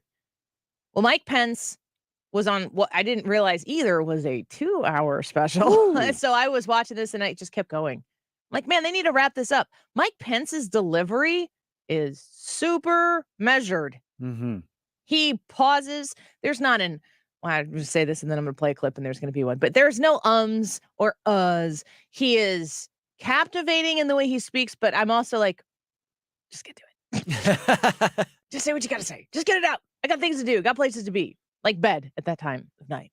So when we come back, I'm going to play some clips from the Jake Tapper, Mike Pence town hall. And I want to know what you think about this. The YouTube live chat poll question for today is, do you like Mike Pence? Yes or no? If you go to the Annie Frey YouTube channel, you can vote in that poll, yes or no. And if you feel like you got to explain the yes or you got to explain the no, leave a comment. We would love to have it. Hannah is back and she is going to give us those poll results at 2:45. She'll read some of your comments as well. So go to the Annie Frey YouTube channel and let us know. Do you like Mike Pence? This isn't, are you going to support him for president? This isn't, do you like Mike Pence or Donald Trump? This is just very simple. Do you like Mike Pence? Yes or no? Go vote. And let's listen to some of the town hall with Jake Tapper when we come back.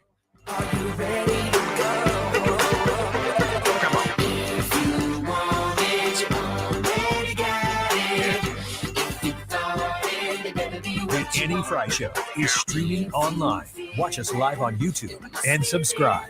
Just say the word and I will give you what you want. Time is money. Hi, this is Thomas Helbig with the Retirement Advisory Group. Hi, I'm Bob Kershaw, Tom's nephew.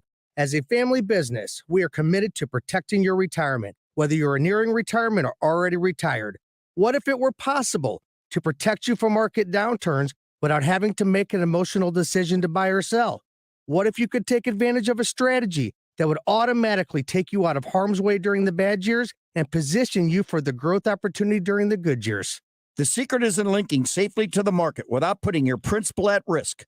By linking to the market instead of owning the market, you can participate safely on autopilot and lock in your gains without creating a taxable event. Go online at retirementkey.com for a no-obligation retirement review. Learn the strategies that have helped our clients retire with confidence for the past 36 years. And just for coming in, you'll get a copy of our latest edition book, Your Key to a Worry-Free Retirement. So go online at retirementkey.com.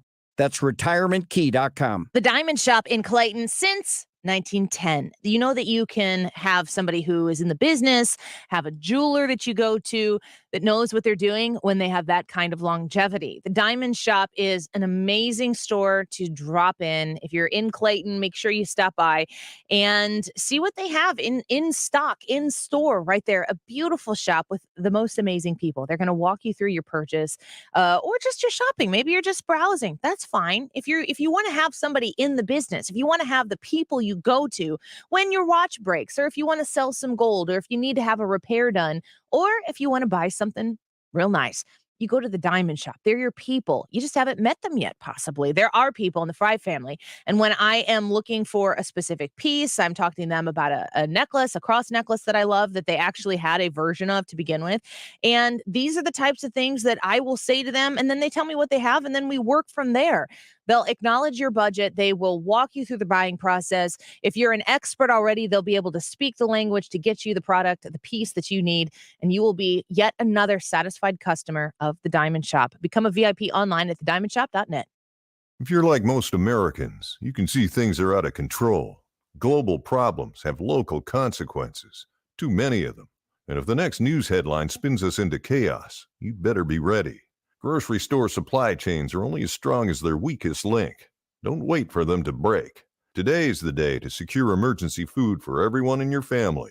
My Patriot Supply is America's largest preparedness company. Our specially packaged and delicious food stays fresh for up to 25 years in storage. It'll be there when you need it. Go to mypatriotsupply.com and pick up several emergency food kits. There are a dozen different sizes that average over 2,000 calories per day. As we all know, calories equals energy equals survival. And as you'd expect from a true preparedness company, our food kits are in stock and ship quickly. Those who know what's coming are preparing today. Go to mypatriotsupply.com.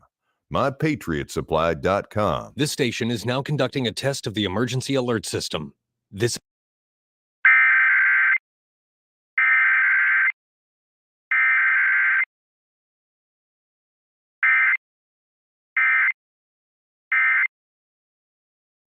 Don't miss the Big Night In, a movie and media event on November 17th from 5 to 8 p.m. at the Sound Room in Chesterfield. Be among the first to see the hottest home entertainment items for the holiday season and the year ahead. Hear from experts with the industry's premier manufacturers: Sony, Kaleidoscope, Epson, Paradigm, Anthem, Stewart Film Screen, Samsung, EPV Screens, and JL Audio. They'll lead demos and learning sessions. I'll even be there discussing the trends in media and how I experience all of this at home. Limited space is available. Reserve your spot today at thesoundroom.com. That's thesoundroom.com. St. Louis's home for conservative talk. The Mark Reardon Show. Now that you've had a little bit of time to digest it all, we'll take some calls Thursday afternoon on the Trump-DeSantis cage match. Weekdays from 3 to 6 on 97.1 FM Talk.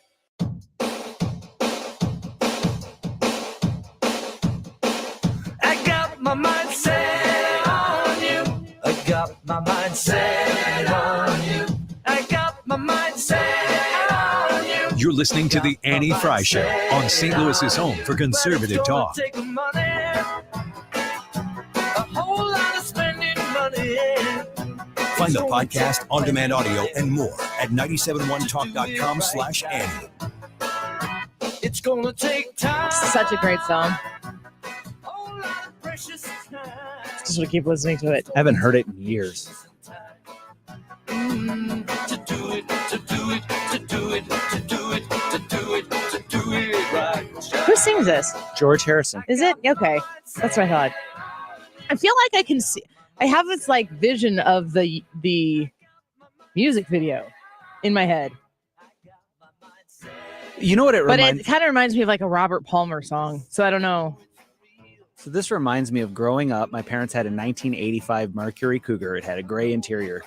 And I remember sitting in the back seat of that car, listening Singing to into this a song. hairbrush? No, I didn't have a hairbrush. But listening to it while my Your mom jammed out. Sisters.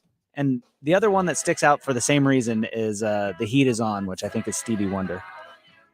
Is that? No. No, it's not Stevie Wonder, whoever it is. But The Heat Is On, Glenn Frey. Glenn Frey. The Heat Is On is the song my husband and I walked into our reception at our wedding to. Da-na-na-na-na, da-na-na-na-na. That one. That song. Yeah, that song slaps, as the kids say. I hate that phrase. I hate it. Should we talk about Kilmeade? Yeah, we could talk about Kilmeade. Tell me what you know. So what I know is Kilmeade is coming to St. Louis. That's exciting. Yeah, and he's going to be here in person, and it's like a big deal. Mhm. He's going to be at the MAC. That's the Missouri Athletic Complex on December 9th. Club. Okay. Yes. December 9th, and it'll go from 6 to 10 p.m. I also know that if you want tickets, there's still a bunch of tickets available. So you can, what we want to do. I was going to say, we haven't really talked about it. No. So tickets are on sale right now. Tickets are available at 971talk.com/events. And it's going to be an amazing, we're going to all be there. And I think I heard we had a meeting about it earlier this week. I think I will be introducing Mr. Kilmeade. Hope I don't screw that up. Embarrass the family. Super exciting. Yeah. Have you ever been to the Missouri Athletic Club? I've never been to the Missouri Athletic Club. It's beautiful. Yeah. I'm not even sure where it's at. Downtown. Downtown? Where are we? It's right over there. Yonder? There. That doesn't seem right, but that is. It goes around. The road goes that way. We come in on that side. Sound like Washington, maybe? Okay. Ish. That way. But it might be down Washington, so that would make it that way. Yes. The way I pointed, which is great radio, because we're just going, it's right over there. Right there. Right where I'm pointing, people. Look. Over there. Cocktail dress is what we have heard. Yeah, I don't know how I'm going to pull that off. You're going to get a cocktail dress. Oh, apparently, that's the dress. Just borrow one of Ryan's. I don't know. It's going to be a fun night. It's going to be. You borrow one of mine. Thanks, Ryan. You can borrow one of the little ones since Brad's over here just losing weight while we speak. But yeah, it's December 9th, Friday evening. Dinner is included in this, and Kilmeade's going to be there. I know that they're going to take some questions from the audience, and Mark and I, what? Why are you looking at me like that? Did I say something wrong? Nope. Okay. Are you sure? Yeah. I didn't even know I looked at you like that. Yeah, okay. You looked at me like, ooh, that was not right, Annie. And I'm thinking about what I just said. 971talk.com/events. Let's pack the place with Annie Frey Show listeners. I just like that thought. And it's brought to you by, of course, 97.1 FM Talk and Straight Realty. So we are excited to be doing this. And I would love to know if you're coming. So once you get your tickets, tweet at me that you got your tickets. Tweet at Annie Frey Show, and you can tweet at Kilmeade as well. We'll be sure to retweet you so we can get as many folks there as we can. And this is with his book, The President and the Freedom Fighter. So he's going to talk about that. Now, great book. Does the ticket include the book, or do you have to bring a book to get signed? Because I know he'll be signing books. There will be books there to get. I don't know. I don't know if the ticket includes the book. Yeah, that's a great question. Mary Todd wants to know if, or no, Vicky Long wants to know if Mary Todd will be there. And I think we should absolutely have Mary Todd introduce me, and then I'll introduce Kilmeade. He'll never come back. He might not even keep a show on the station. The President and the Freedom Fighter. I'm gonna go and be like, I know a little thing about Abraham Lincoln. You ought to get that signed by Kilmeade. What an embarrassment. How embarrassing am I? How embarrassing is Wiggins? I mean, give me a break. Yeah, so I'm looking forward to that event. We are really ramping up our ability and our efforts to try to do things in like the post-COVID world, folks. Let's get back to some semblance of being out and being with each other. And for 97.1, we're going to be working very hard on bringing people into the city so that we can spend time together at these types of events. I'm looking forward to it. I'm changing the subject now. Why are you in here? We should introduce. I should introduce you as Mary Todd Lincoln, and then we should. No, wait. You should introduce me when you were Mary Todd Lincoln. Yes, I'm Mary Todd Lincoln. Introducing Annie Frey, not Abraham Lincoln, just you. Just me. And then also preemptively write a headline: Brian Kilmeade hosts drag show. No, get out of here. I'm going to talk about Mike Pence now. You're not a responsible person. Go away. Come back in when we're being silly. It's a terrible idea. Man. Next time, Ryan, just text that to us and we'll tell you, no, Ryan, on the text. You know what, though? Just don't send it in a group chat. If bad ideas were currency, he'd be a billionaire. Yeah. So Jake Tapper hosts on CNN, Mike Pence, and Mike Pence is selling a book, So Help Me God. And the reason why he named his book So Help Me God is because that's the last line of the oath that he took when he became the vice president of the United States. And I would assume every other oath that he has taken over the course of time that he has served in many different capacities in government. This is one of the things that Jake Tapper was talking to him. And it was, you want to talk about leading the witness? Maybe that happens a little bit in journalism, but my gosh, like Jake Tapper, like this was therapy session for Tapper. So you have forgiven him, but from what I read in your book and other interviews you've done, it doesn't sound like he ever apologized. And we know from testimony that he gave the impression to his top White House aides that were there when the crowd was chanting, "Hang Mike Pence." He said something along the lines of, according to testimony under oath, maybe they're right about you. So I come from a different faith tradition that also believes in forgiveness, but it also believes in people seeking forgiveness when they have done wrong to someone. I wanted to ask the pastor in the room. That's you, Brad. In order to forgive someone, do they have to openly seek forgiveness? No.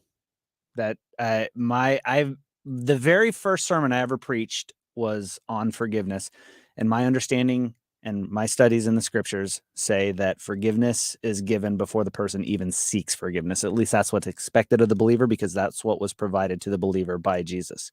So I think it's Romans 5:8 says that while we were yet sinners, Christ died for us. Thus, Christ provided the mode for our forgiveness before we even knew who he was or acknowledged that we were, in fact, sinners. So it matters because as a Christian pastor, this is your view.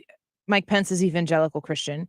This is his view. He talks a lot about his faith, a lot about. I don't mind it at all, but it might turn some people off. But I don't think Mike Pence cares, nor should he. I don't think he should. Exactly. A quick Google search is showing me that Jake Tapper is Jewish. So maybe he says, I come from a different walk of faith. That's fine. That's totally legitimate. But that doesn't alter what Mike Pence's understanding of forgiveness is. And when Jake Tapper is talking to Mike Pence and he says, so you've forgiven him, but he didn't ask for forgiveness. That is actually a judgment on Mike Pence for forgiveness that Jake Tapper is supervising. Right. That's wild. I mean, like in the whole grand scheme of things, to think if let's put all the Liz Cheney nonsense aside, all the January 6th committee stuff aside. Let's put all of everybody, all the political noise aside. When it comes to that day, and I'm talking just January 6th on the calendar. When it comes to that day, who probably has the most personal, real reason to be personally upset at Donald Trump? Oh, that'd be Mike Pence. Clearly, even if you think that Mike Pence should have done something constitutionally that Mike Pence said, I don't have the right to do what you're saying that I should do. If you look at Mike Pence was the epicenter of that day because it was suggested that he had the authority to do something that Mike Pence did not believe he had the authority to do and chose not to do. That the two forces there were the person saying Mike Pence needs to do this and Mike Pence saying, I cannot do this. You can think whatever you think about, you can land on that wherever you land. And I have said previously, I don't think that Mike Pence had the authority to do what Donald Trump was saying he had the authority to do. Simple. That's my opinion on the matter. If that puts me in a camp for you, I don't care. Just simply am not worried about it. But Donald Trump, the president, and the vice president going head to head in this manner, and the way that Donald Trump handled specifically personally Mike Pence on that day, Mike Pence made an active decision based on what he thought was in his right and responsibility and obligation to do. Donald Trump didn't have to like it. You don't have to like it. I don't have to like it. Mike Pence made his decision, and then Donald Trump had the opportunity to respond. And in that moment, Donald Trump, like if you thought about having a personal relationship with somebody in your, just boil it all the way down to your own office. If you have a close relationship with your boss, and all of a sudden it came down to you or them, and you had to stand by what you believed, and it was in direct conflict with what your boss said, and your boss hung you out to dry. I mean, he was vocal about his disgust for Mike Pence in that moment. Maybe people thought, maybe you're sitting here thinking, but Donald Trump was right. Donald Trump, he should have done it. Okay, whatever. That's not the point. If you take away all the politics and all the constitutionality of all of it, and you just think about the fact that these two were partners in a very tumultuous 4 years, and it all came down to this, that would be really hard. And everybody had to make their choices. And Mike Pence doesn't seem to regret his choices. And he's pretty clear on that. But it would be hard to be on that end of Donald Trump, because in the idea of what could be done and what couldn't be done, all of the people who are on the January 6th committee, all the people who are pounding their fists on the table still saying insurrection, insurrection, technically, you should all be behind Mike Pence and all be in support of Mike Pence.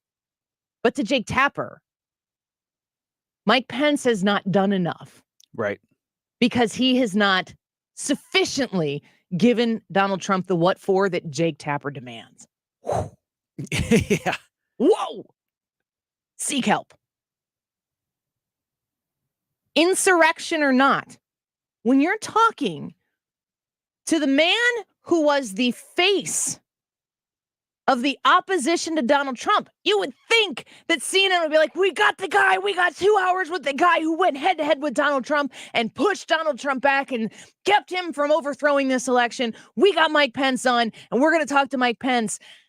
You're going to turn him into the bad guy because he didn't get angry enough publicly enough and demand a level of remorse from the guy whose forgiveness.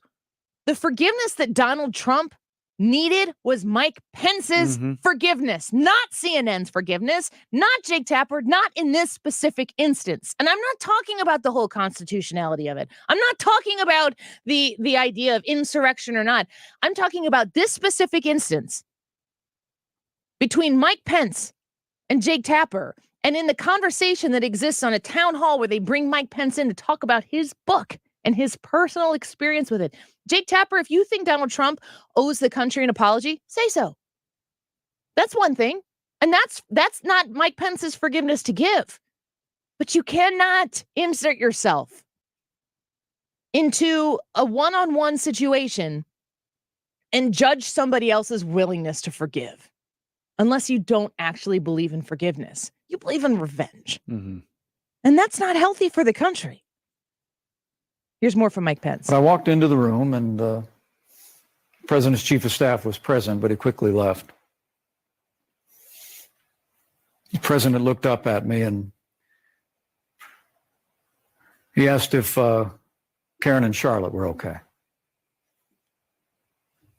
And I said tersely, "They're fine, Mr. President." And he said, "Were you scared?" And I said, "No, I was angry. I was angry about the differences we had, and I told him seeing those people ransacking the Capitol infuriated me. But we sat for more than an hour and a half, and I was candid with the president about my disappointment. So they had a conversation about that day. Mike Pence came to a meeting that Donald Trump asked for, and when Mike Pence was asked to meet with him, he says, I'm not looking for a meeting, but I will listen to the president if the president has something to say. That's a statement. That's like something that's like something you say in your marriage. I'm not interested in fighting with you anymore, but if you've got something to say, I'll hear it. Okay. I don't know about that. I don't know anything about that. I know I don't. But they had a conversation. The president asked to speak to Pence, and Mike and President Trump's first questions to Mike Pence was about his family. And I must tell you that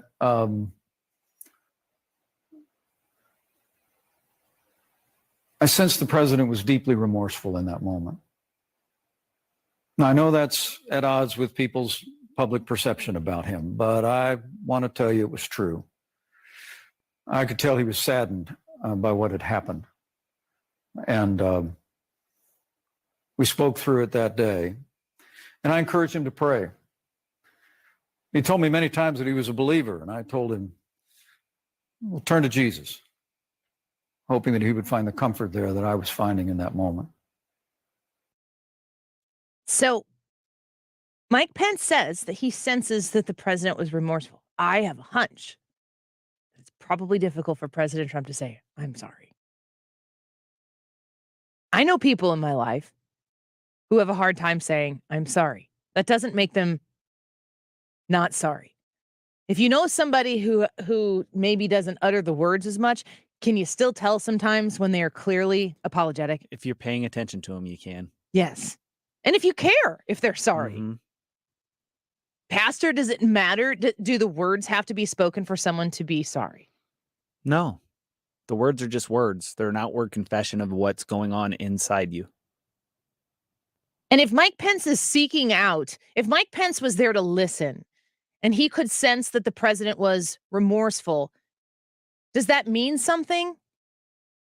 Folks, if it means something to Mike Pence, then it means something, because this is between them. This is not an instance where CNN gets to put this out in front of everybody and use this relationship between these two men as an incredibly personal relationship, and then apply it to Donald Trump's relationship with you as a voter. That is a different relationship. If you feel that Donald Trump has broken a relationship with you, if you feel like he let you down, if you feel like other people let you down and Donald Trump was the one who was always on your side, that is different than the relationship that exists between Mike Pence and Donald Trump.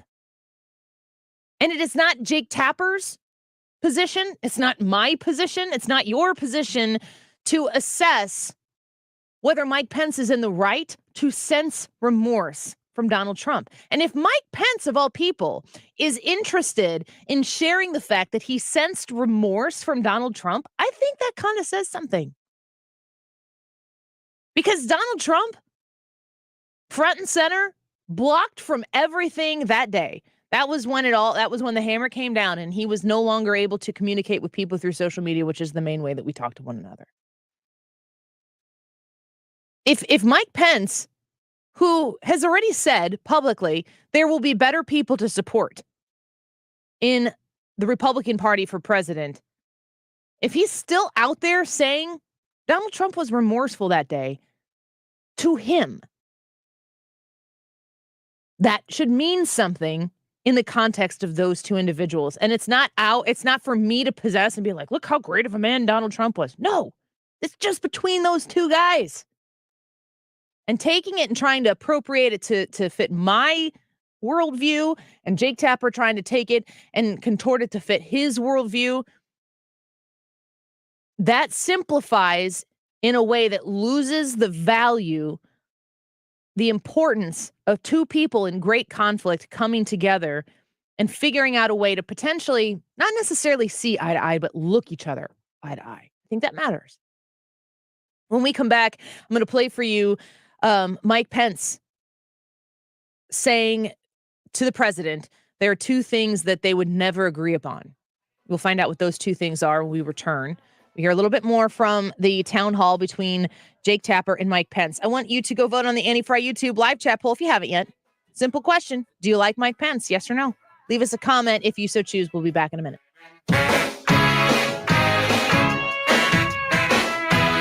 The Annie Frey Show is streaming online. Watch us live on YouTube and subscribe.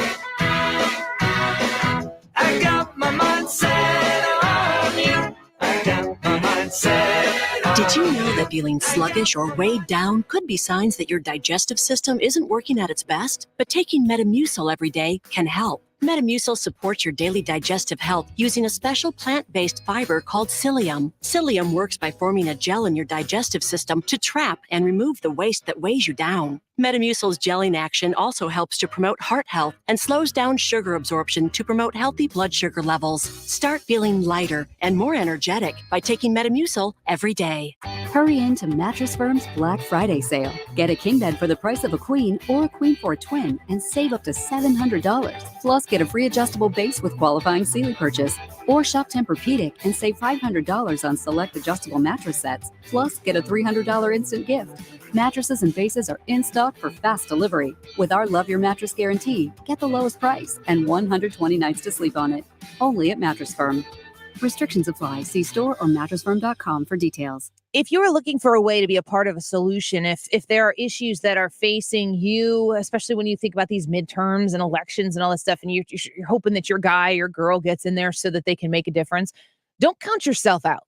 Don't look at the things that are facing us in this country, the struggles that we have, and count yourself out, the value that you have to make a difference. The Vitae Foundation is part of how you can make a difference.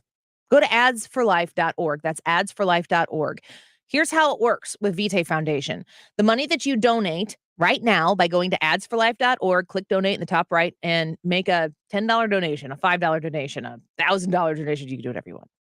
When you go and you donate those dollars, they are used to reach people who might be Google searching pregnancy centers, and it gets them to places that are going to show them an ultrasound for free, that are going to give them counseling for free, that are going to actually care for the woman and the unborn child and provide them the help and the facts and the science that they need to hopefully choose life. So be a part of the solution. Go to adsforlife.org. Visit Shane Company. We have the largest selection of natural diamonds and lab-grown diamonds in all shapes and sizes, each one hand-selected for its beauty. Now you have a friend in the jewelry business. Shane Company and shaneco.com. Hi, this is Brian with Velocity Home Buyers, and I buy houses cash. If you own a house and want to sell it fast at a fair price, call me at 314-782-3333. I can pay cash and close in as little as 7 days. I buy houses in any condition and any price range in the St. Louis area. I'm a private real estate investor who buys several houses a month, and I want to buy more. I buy inherited houses, divorce houses, behind in payment houses. I even buy my tenant won't pay me the rent houses. Do you own a house that needs updating, but you don't have the time or money for it? Great, because I love buying outdated houses. I buy vacant houses, job relocation houses, and foreclosure houses.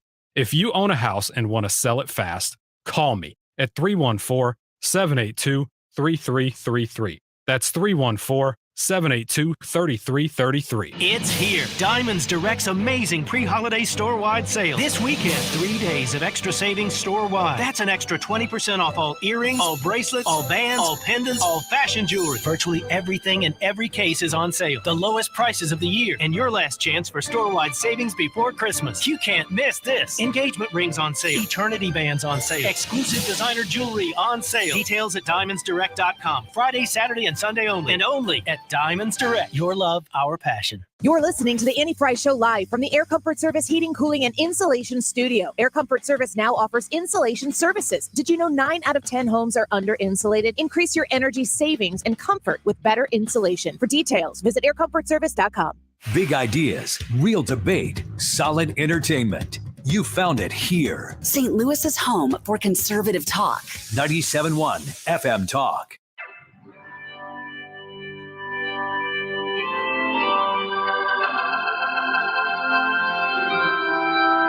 A bit of gas at Bozeman.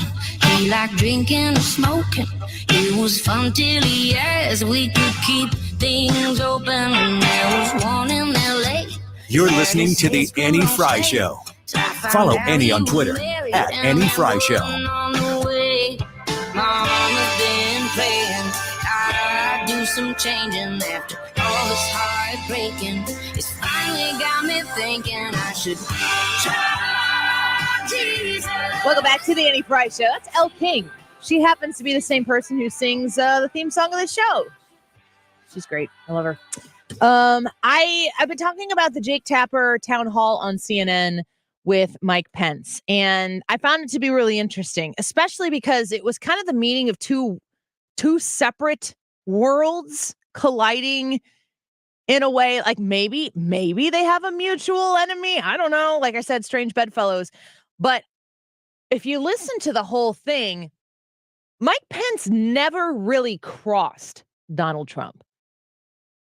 He seems very secure in his position and measured to criticize specific things that Donald Trump did, but he repeatedly states that he's very proud of the Trump-Pence administration.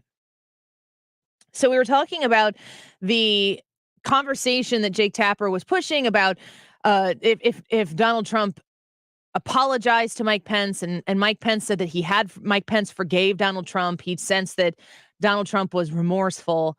Jake Tapper seemed to have a hard time accepting that Donald Trump was remorseful enough, which my point is, it's not Jake Tapper's. At least between Mike Pence and Donald Trump, it's not Jake Tapper's position to weigh in on. No, it's not Jake Tapper's and it's not anyone else's. Correct. Here are the two things that they never agree on. agree The days that on. followed, I made my way back in that office for another meeting, and the president, days later, was still what I would call downcast. His voice was fainter than I ever remember at any time in our 4.5 years together. And after we finished talking through some end of the administration business, I reminded him that I was praying for him. And he was dismissive about it. But as our meeting came to a close, I stood up, and he was seated at that small table. And I looked at him and I said, I guess there's just two things we'll probably never agree on.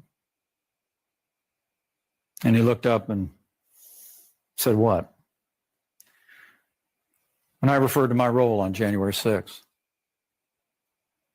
And then I said, I'm never going to stop praying for you. And he smiled faintly and said, that's right. Don't ever change. And we parted amicably as much as we could in the aftermath of those events. Brad, what do you think about that when you hear that? Man, there's a lot of things I think about that. I think you have a Christian man reaching out to a broken man. I think that you have a man who is confronted with what true forgiveness looks like, what real forgiveness looks like, that even despite the anger he might have had toward that man, he appreciates that he's able to overcome the wrong that was committed to him and still provide that forgiveness. I think there's something about that people that don't know what true forgiveness is cannot comprehend. I see it time and time again. And I think you're seeing an example of that right there. It is so much more important than politics. Mm-hmm. This doesn't change anything on the political scene. No. This is way above that. Here's more.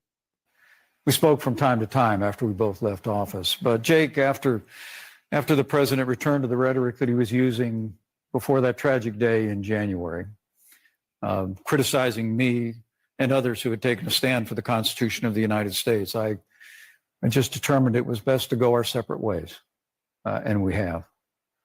But I truly do believe in those moments, he was saddened by what had happened.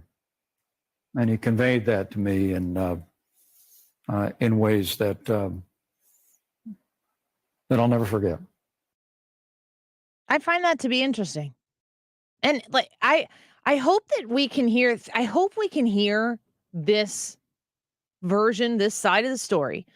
I hope that you can hear that and separate the politics out of it. Because listen, Mike Pence, he's still very Republican. In fact, he's probably more Republican and conservative than Donald Trump. Yeah. I mean, like on policy and on paper, Donald Trump is, in my opinion, a bit more pragmatic, but has been a very effective conservative executive when he was in office. But when you hear that, these are conversations that I wish more people would hear, more people would listen to. And I think Mike Pence articulated his side very well. And it is not fazed by the whims of people on the left or the right, which is kind of why I'm even more intrigued by it. Go vote in the YouTube live chat poll. Do you like Mike Pence? Yes or no? Want to know what you think? Let's get the whole crew back in the show here for the next hour. Don't go away. You have a solid retirement dream. Sell your home in a few years, bank the equity, downsize, and travel. But inflation and recession has you wondering if all your hard-earned equity will still be there. What if you could recession-proof your equity right now? You can with Truehold. Truehold will buy your home for its best current value before a recession can erode it. You get to bank all the cash now and live in your home for as long as you want. And Truehold covers all property taxes, insurance, repairs, and maintenance. And since Truehold pays your home's current value in cash now, it's yours to do whatever you like. Don't wait for inflation, recession, and interest rates to erode your home's value. Visit Truehold.com and discover how much Truehold will buy your home for today based on its best current value, not what's coming. Call 1-855-300-9993 or visit Truehold.com. The smarter, faster way to cash out on your home's value without having to move. That's Truehold.com. Whether it's your personal insurance or your business's insurance, commercial insurance, having somebody in your corner who's always going to be on top of making sure you're paying for everything you need and nothing more, that's a really, really key component to making sure you're getting the right coverage with your insurance. Laura Michael Insurance. Laura, Michel Insurance.com is a website you can go visit to learn more about her. She's in St. Charles, and she's the best. First of all, you're going to love her. She's fantastic. She's fun, and she is whip smart when it comes to maximizing your insurance coverage and saving you every penny that she can. She's got 25 years in the business. And when you go to LauraMichaelInsurance.com, you're going to be able to connect directly with her, because when you do business at Laura Michael Insurance, you're doing it with Laura Michael, and you're going to be very glad that you have her in your corner. She's going to assess your coverage each year. She's going to make sure that if things change with your business or with your personal experiences, that you are going to maintain the right amount of coverage. Learn all about it at LauraMichaelInsurance.com. Finding great candidates to hire can be like, well, trying to find a needle in a haystack. Sure, you can post your job to some job board, but then all you can do is hope the right person comes along, which is why you should try ZipRecruiter for free at ZipRecruiter.com/radio. ZipRecruiter doesn't depend on candidates finding you. It finds them for you. Its powerful technology identifies people with the right experience and actively invites them to apply to your job. You get qualified candidates fast. So while other companies might deliver a lot of hay, ZipRecruiter finds you what you're looking for. The needle in the haystack. See why 4 out of 5 employers who post a job on ZipRecruiter get a quality candidate within the first day. ZipRecruiter, the smartest way to hire. And right now, you can try ZipRecruiter for free. That's right, free at ZipRecruiter.com/radio. That's ZipRecruiter.com/radio. ZipRecruiter.com/radio. KFTK FM Florissant. Driven by the Bomarito Automotive Group. 97.1 FM Talk. Always live on the free Odyssey app.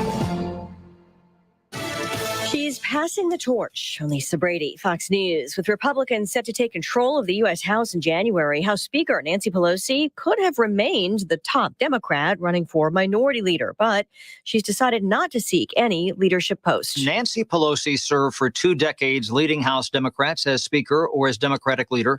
Former Speaker Dennis Hastert also remained a member after the GOP lost the House in 2006. My friends, no matter what title you all, my colleagues, have bestowed upon me, Speaker, Leader, Whip, there is no greater official honor for me than to stand on this floor and to speak for the people of San Francisco. In a statement, President Biden said when he thinks of Pelosi, he thinks of dignity. Fox's chat program on Capitol Hill. Pelosi, who's 82, has been in Congress since 1987, just reelected for a 19th term.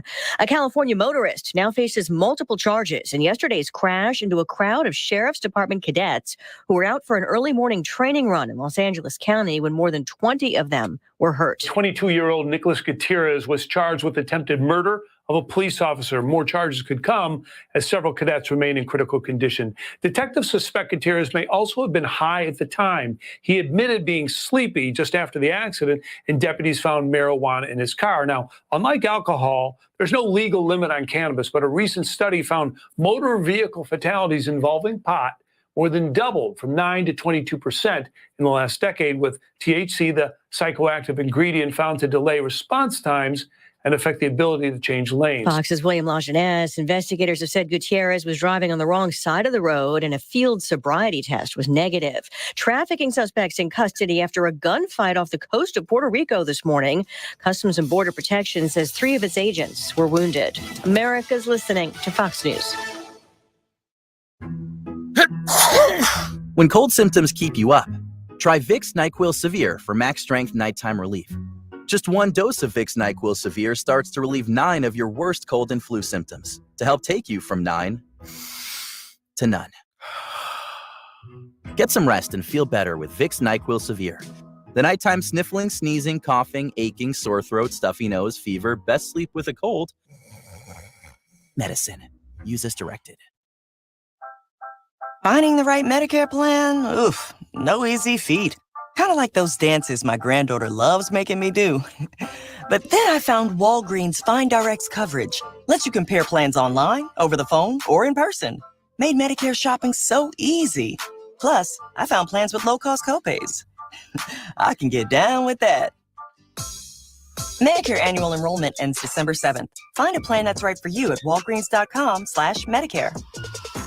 Air Comfort Service Heating and Cooling weather with Chief Meteorologist Dave Murray. Partly sunny skies with us on this Thursday afternoon. It stays cold, though temperature's a little bit better, 42. It's not much. Then tonight, some clouds, couple of snow flurries. Next reinforcing cold shot coming through, 20 for the low. Friday, lots of sunshine, a cold and windy day. Really a bundle-up day on Friday, 30 degrees, 18 Friday night, upper 30s for highs over the weekend with sunshine. This is 97.1 FM Talk, Chief Meteorologist Dave Murray. When it comes to making plans, you are the best. What about those round trips that you plan in advance, which are perfect on your way there and perfect on your way back? Or those meetings with friends for which you make a group chat 3 months before so that nobody or anything is missing? Or your daughter's first birthday party. You planned it with such dedication that instead of the first, it felt like our 15s. The same way you plan each detail for those moments. Start planning to protect you and your loved ones from a natural disaster. Sign up for local weather and emergency alerts. Prepare an emergency kit and make a family communications plan. Protecting your family is the best plan you can make. Get started at ready.gov/plan. Brought to you by FEMA and the Ad Council. So Michael's Flooring Outlet online and igotfloor.com. Brad, knock it off.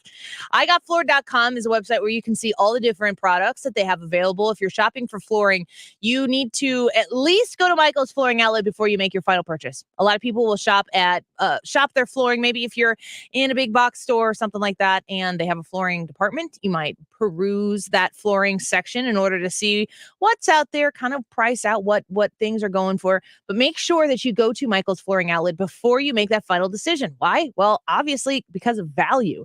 igotfloor.com has the products listed there. You can get an estimate through the website right there. You can see the locations. You can see the phone numbers, all accessible for you on their website at igotfloor. But you're going to be able to walk through their stores. You're going to be able to experience their products, amazing displays laid out for you so that you can really have an educated position when you make that purchase that's going to save you money at Michael's Flooring Outlet, guarantee you fantastic quality with the best customer sales staff in the business. Shop for flooring online at igotfloored.com. Mark Cox here. If you're nearing retirement or already retired, call Thomas Helbig with the Retirement Advisory Group at 314-993-9494. He'll show you how to participate in the market gains without ever losing a penny. Thomas is the official financial advisor of the Mark Cox Morning Show. Join us at Odyssey as we all do our one thing. Together, millions of things for our planet. Planning a road trip this fall? Maximize your fuel economy by inflating tires to proper pressure and packing light. When we each share our one thing, it becomes a million things for our planet. What's your one thing?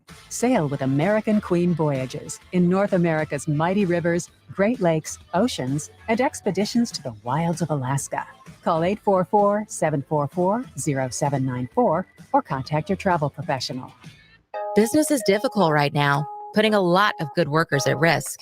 If you're a business that needs flexibility with your workforce and don't want to lose your best employees, go to sharedwork.mo.gov and see what the Missouri Department of Labor can do for you. Fact-checking the mainstream media daily. St. Louis's home for conservative talk. You found it here. 97.1 FM Talk.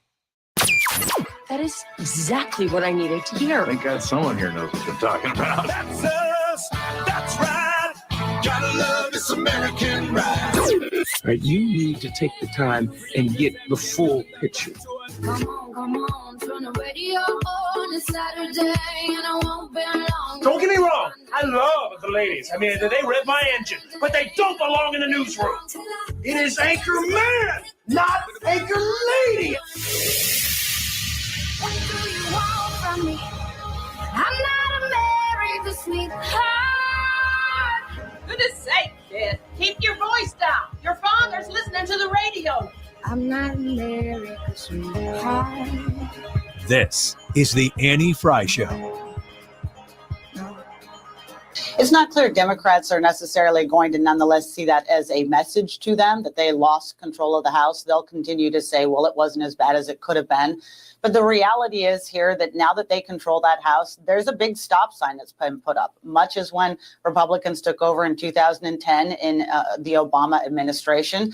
So Democrats have essentially said goodbye to some of their biggest ambitions, in particular plans of the rest to build back better, these entitlement programs, expansion of Medicare, a lot of their really big ambitions, unless they can win it back 2 years from now. And then to, set up the notion that there's going to be a lot more investigations. So life is about to change very much in Washington because of this couple of seats. Don't sleep on the fact that that is a Republican positive outcome of the midterm election. Welcome back to the Annie Frey Show. We're happy that you're here with us today.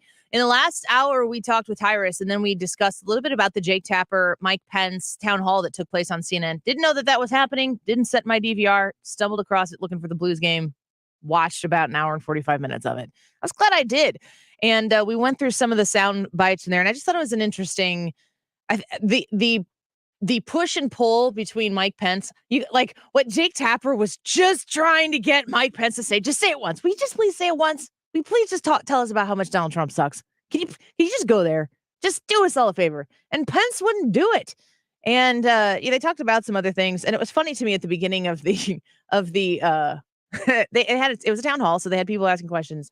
Ryan, they'd be like, our first question comes from Sophia, who is a Republican who voted for Barack Obama and campaigned for Hillary Clinton. And you're like, okay, this is very CNN of you. And as soon as I started paying attention to it, then they got more Republican. I was like, okay, this isn't as, but at first they were all identified as Republicans or independents who were like active participants in the Democratic political scene. I'm like, I don't think Republican means what you think it means. That's what Mr. all. Tapper. Yeah, that sounds very CNN. Our analyst is a person who worked for Hillary Clinton's campaign, but now calls himself a Republican. They don't have anybody contributing on a regular basis that I see with, albeit it's all anecdotal, folks. I could be completely wrong. I don't watch enough CNN, or does anybody else, to really know very differently.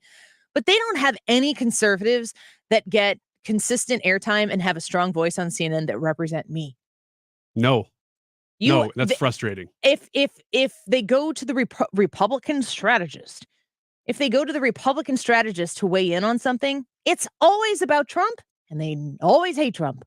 And I'm like, being Republican is about other things. Yeah, here's our Republican strategist. But wait, George there's Conway more. Yes. from the Lincoln Project.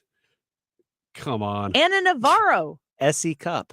Anna Navarro was literally, I don't know that she still refers to herself as a Republican strategist, but I mean, even on The View, what's her face, the conservative there? Yeah. Exactly. I think she was a CNN commentator. I think she's a lawyer. She worked in the Trump administration. She hates Trump. Yep. Like, you cannot be a mainstream Republican in the media today, and support Trump. You will not be allowed. There are 70 something million people who supported Trump 2 years ago, who would probably support him again. That's a lot of people that you are just choosing to pretend don't exist. That's a lot of people who voted for a guy in spite of major institutions telling them not to. That's pretty amazing. Yeah, the amount of uphill climb that is involved in supporting, and 2 impeachments. I think they're sham impeachments. Oh God, all the talking points. They're all over the place. Like, I could have a whole argument with myself only in talking points that at the end we would all be at the same place where we were when we started, and nobody would feel any better about it. KFTK FM Florissant. So we should go to break. So let's just get out of here. You already know what happened. What the talking points Something are. played on the hotkeys. Is this one of those things where there's a mystery? Hold on a second. I gotta make sure my heart's still in my chest. What? I've been not feeling great, and I thought maybe I was dying. I blame in Hannah. that moment. Sure. She's not here to defend herself. Hannah's not here. Is that what it's going to be like when Jesus comes back? Just like a horn? If Jesus comes back with a KFTK sounder, I'm not really going to be digging on that. There is potentially in this building somewhere, or maybe even remotely, a computer that has access to our hotkeys, which is play a hotkey. Pick a hotkey and play something right now that you could fire off at any time, or that you play for the show. Just play it and you can fade it out. There we go. So he's got these little buttons. Brad's got these little buttons that he can fire off at any given time. It's possible that one of these computers exists somewhere else and someone's inadvertently unaware that when they click buttons, it plays on the air. And we've been asking these questions for months. Yes. And nobody knows. Yeah. We think we probably know, but we don't really know.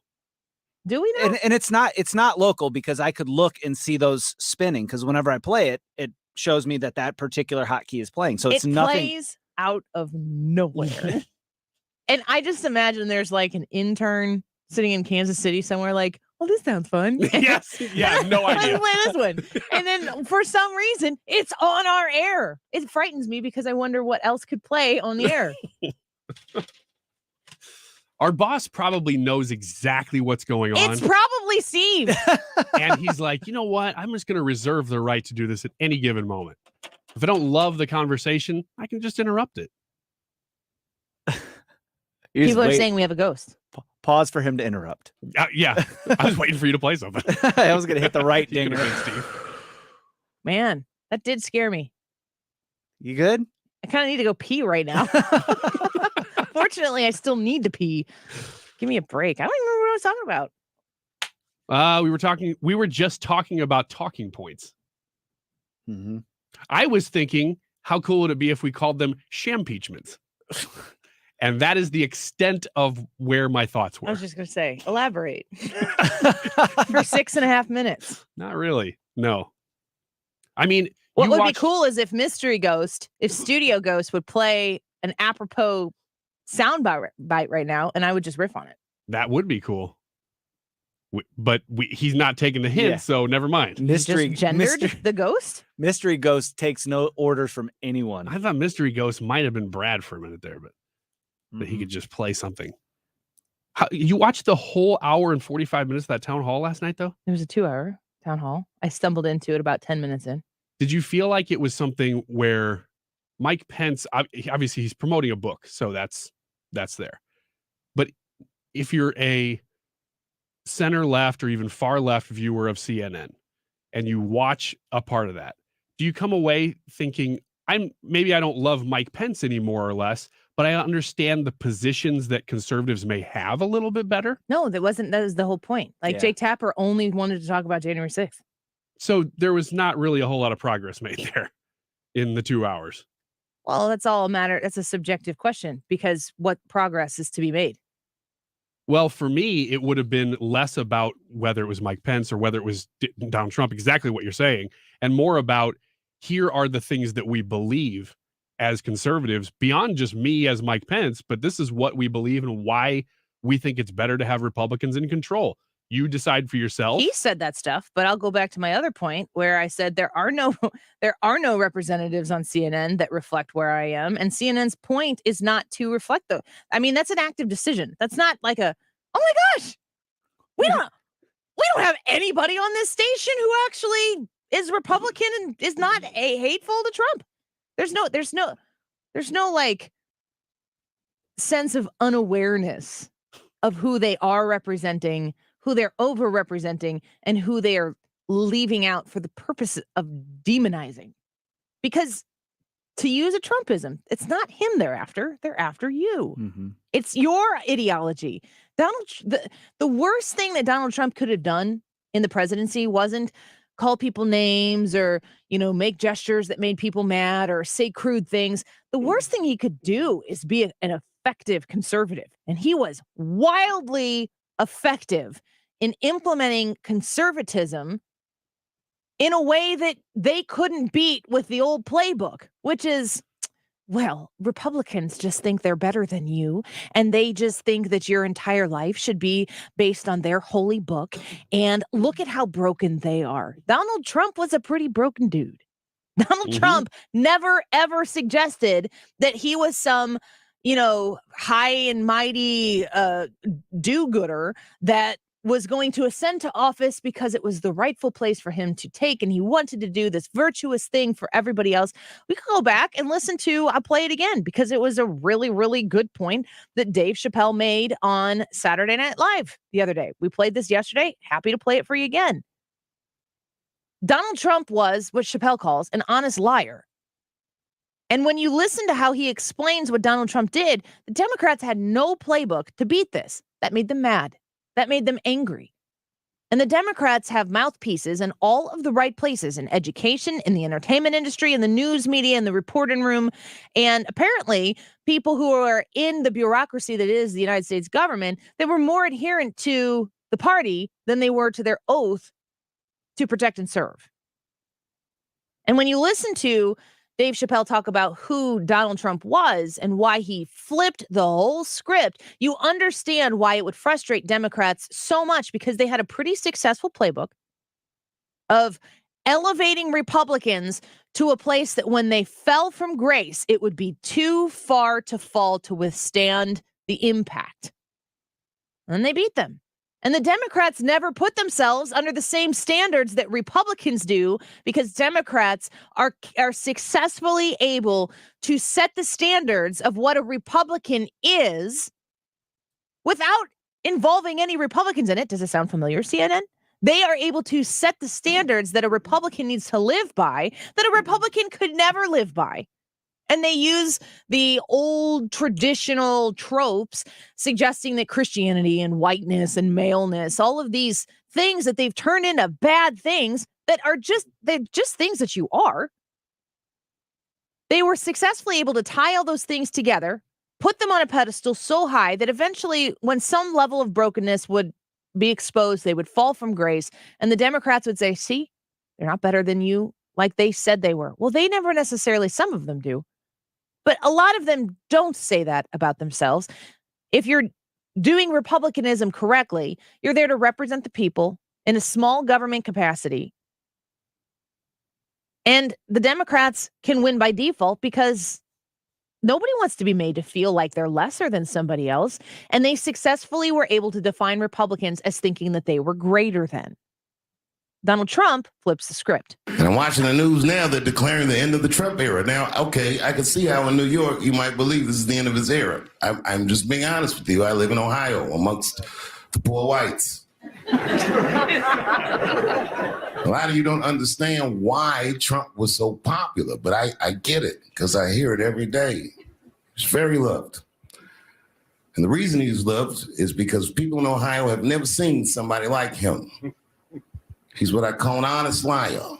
Well, I'm not joking right now. He's an honest liar. That first debate, I've never seen anything like it. I've never seen a white male billionaire screaming at the top of his lungs, "This whole system is rigged," he said.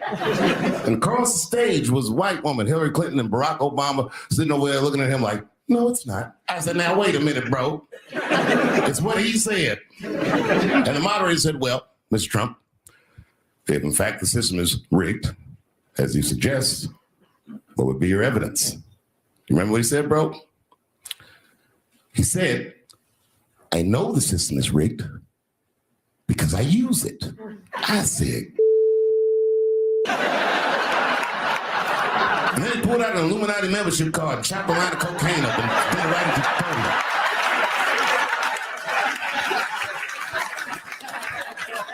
No one ever heard someone say something that true. And then Hillary Clinton tried to punch him in the taxes. She said, "This man doesn't pay his taxes." He shot right back. "That makes me smart."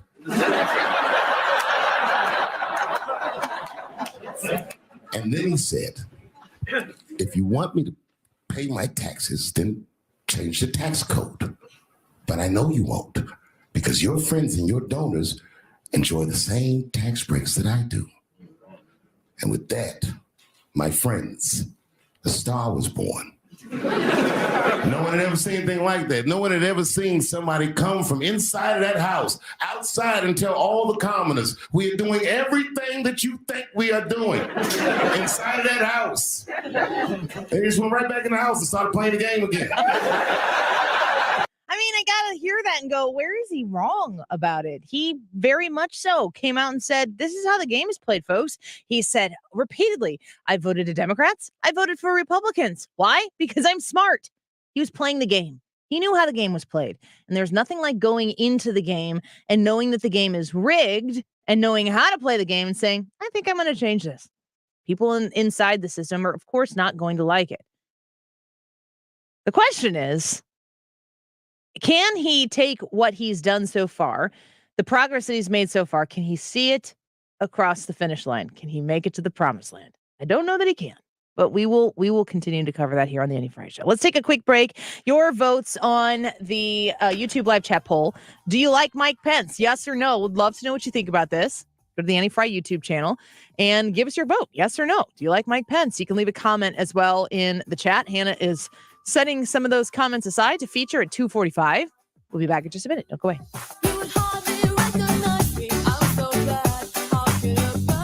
The Annie Frey Show is streaming online. Watch us live on YouTube and subscribe.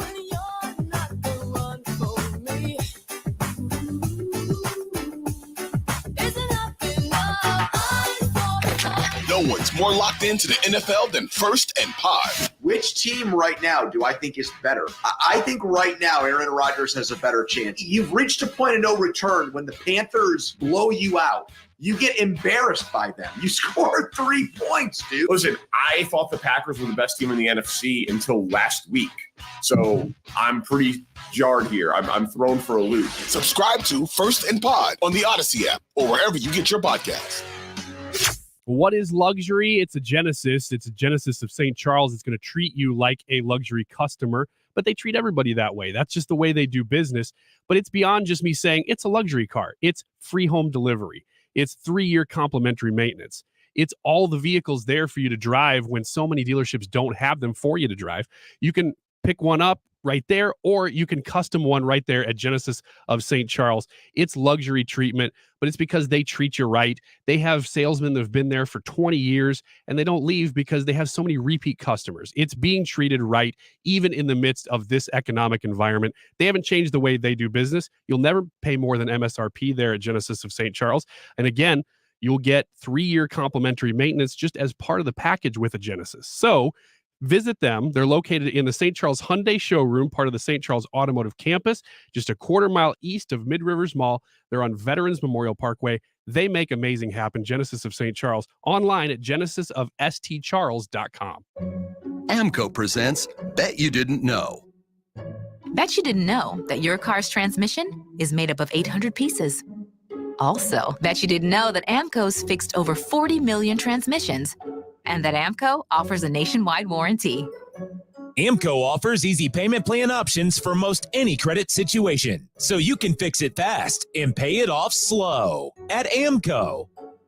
That's Amco, AAMCO. Congress has authorized trillions in new spending, along with doubling the size of the IRS agency in just the last few months. Do you think that is by accident? No, it is with a purpose, to go after small businesses, employees, and individuals who have not filed or paid their taxes. If this is you, don't panic, just call. Hi, this is Lance Drury with the Lance Drury Law Firm in St. Louis.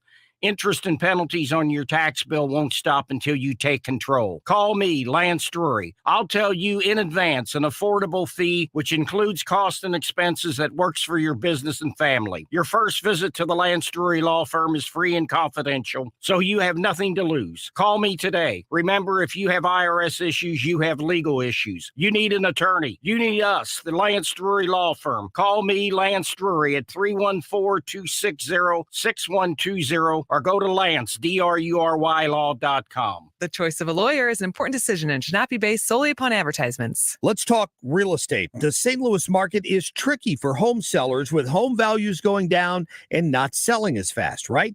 Now is not the time to risk losing precious equity on your home. Hey, it's Mark Cox. That's why I always recommend you call Gloria Liu with your home sold guaranteed realty. Gloria's the best. She's experienced every type of market, good and not so good. So before you list your home for sale, call Gloria. Here's why. Gloria Liu will guarantee to sell your home at your agreed to price and time frame, or she'll buy it, guaranteed in writing. She already has the buyers, thousands of them in her database. In fact, your home may already be sold. Gary and Angela called Gloria and sold their home even before it listed, because Gloria had several buyers looking for a home in that area. Call Gloria at 314-325-6888, 314-325-6888, or visit GloriaHasTheBuyers.com. That's GloriaHasTheBuyers.com. St. Louis is home for conservative talk. I am running because I believe the world has not yet seen the true glory of what this nation can be. It's about our love for this great country. 97.1 FM Talk.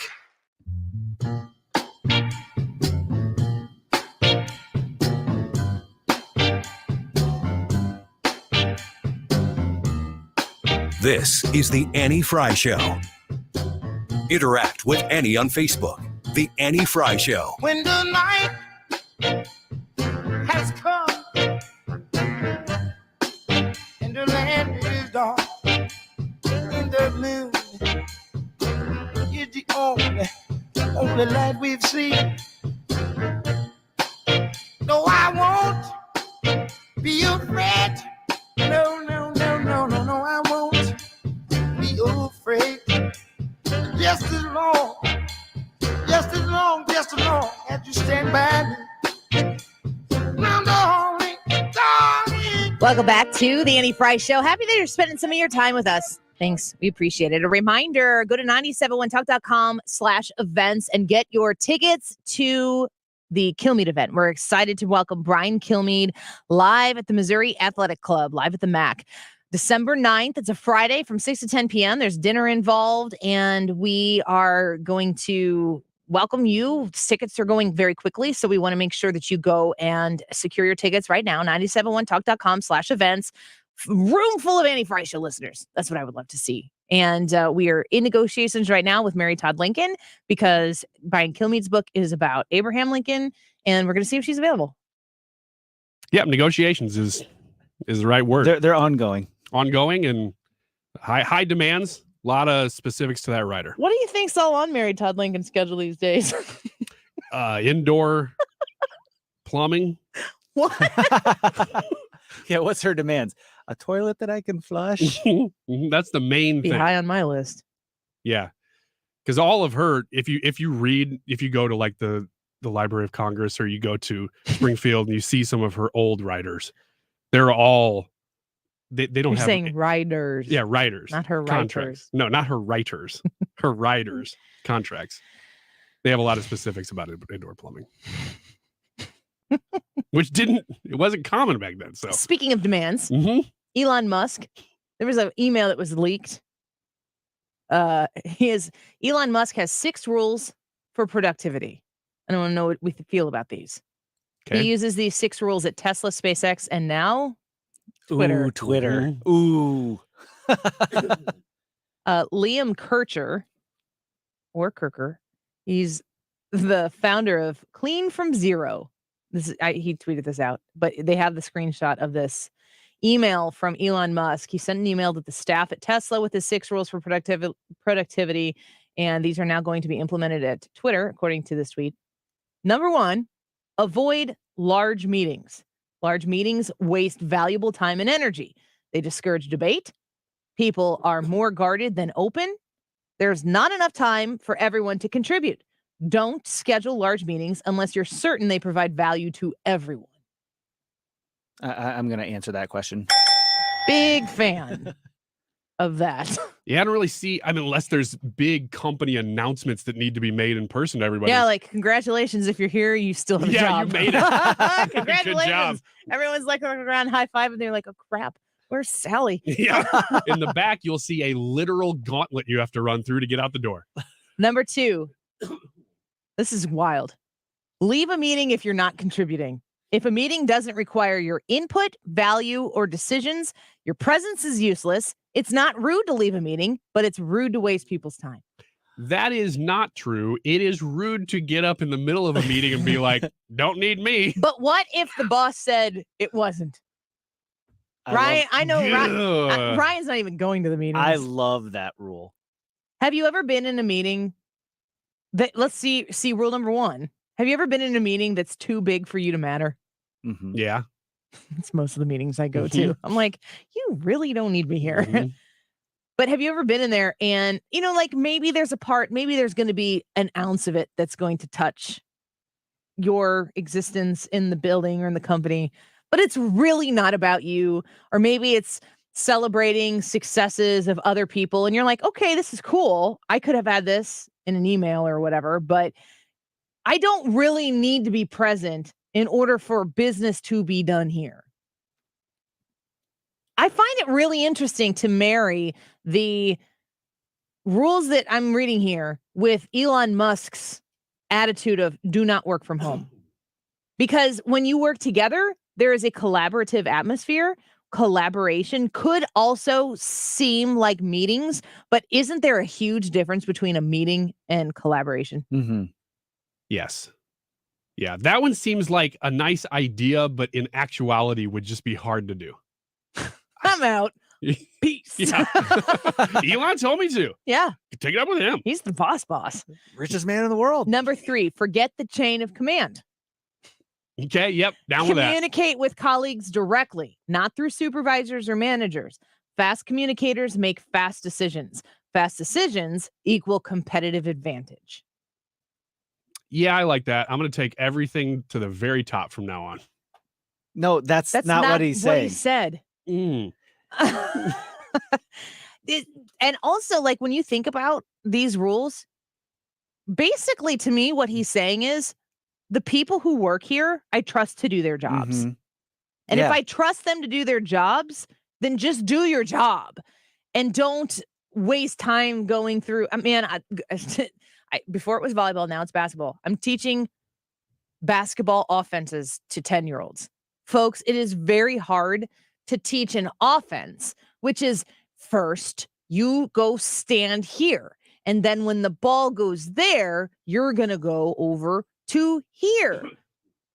It's a concept. An offense is a concept. When you are running an offense in a sport, in any sport really, what you're doing is trying to create scenarios where you can score. Mm-hmm. If you run the offense all the way through and you don't score, but you did all of the right moves, it's not successful offense. So what I have with these 10-year-olds, and I mean, they're 10, they've never done this before at all. Like, we literally spend the first week talking vocabulary. This is the sideline. This is the free throw line, because they don't know. And I think a lot of people miss those super, super basic things. And then you start communicating with them and they don't understand the language. So they definitely don't understand which offense are we running. So I'm telling these these girls about passing and cutting. And so they pass the ball and then they cut to go where they're supposed to go. But when they're cutting, they're supposed to cut through an open space so that hopefully they're open so they can get the ball and do what? Score. The whole point of the offense is to score, but they're not understanding it's a concept. They're understanding this is a set of rules that I have to abide by in order to do it correctly. That is such corporate America.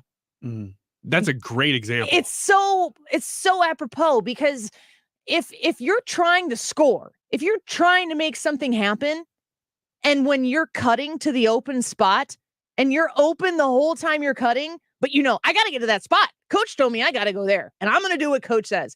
If you pass up the opportunity to score on your way to get to there, then you're not playing offense and you're not going to score. But at the end, you can all say, we did what we were supposed to. Oh, I hate it. Basketball. That's a brain thing though, too. I mean, getting away from the analogy a little bit. I think that's more of something that kids, they almost can't understand it. No, you can't expect them to. But when they're 10, you just got to have them understand it just a little bit more than the other 10-years on the floor. Right. I'll tell my kid he plays defense a lot. Remember, like at home? I'll just wake up in the middle of the night. Dad, this room's off limits. All right, knock it off with the defense already. I just want to get some cheese, man. My husband says I play defense all the time, and he can't stand it. Well, he plays defense in soccer, and so I have to remind him often, we're teaching you all these things, these tricks and positioning and how to do this and that. Remember, don't let the other team score a goal. At the end of every conversation, just a reminder, the whole point is to stop the other team from scoring. Right. That's it. That's it. That's all. All that I'm teaching you right now are tools to stop the other team from scoring. I remember when I was in 8th grade, we had a very successful basketball team that I played on, and I played through my senior year of high school. And I remember somewhere in the middle of high school, like I remember where it was standing on the gym floor when I was like, oh, this whole time I've been memorizing things. I didn't get this is a means to an end, and the end is scoring. And if you're supposed to cut left and go right, and when you cut left, you're wide open and you can score from there, that's good. But everybody, there is an age where you are doing sports, and it depends on the coaching, and it depends on the patience and the willingness to keep it simple. Stupid is what you say in the grown-up world. I don't say it to the kids. But the idea that you keep it super basic. Let's do the super, super basic things well. And then if we get to the point where we're doing that well, we'll add in anything else. But in the work environment, how many things do you do in a given day that are just for the sake of doing it? Oh man, I hate that stuff. Number 4, Elon Musk's rules for productivity. Be clear, not clever. Avoid nonsense words and technical jargon. It slows down communication. Choose words that are concise, to the point, easy to understand. Don't sound smart. Be efficient. I really wish one of his points there would have been a word I had to Google. Just kind of would have liked to have had to learn a word. But have you ever been around people? Usually they're less experienced people. Yeah.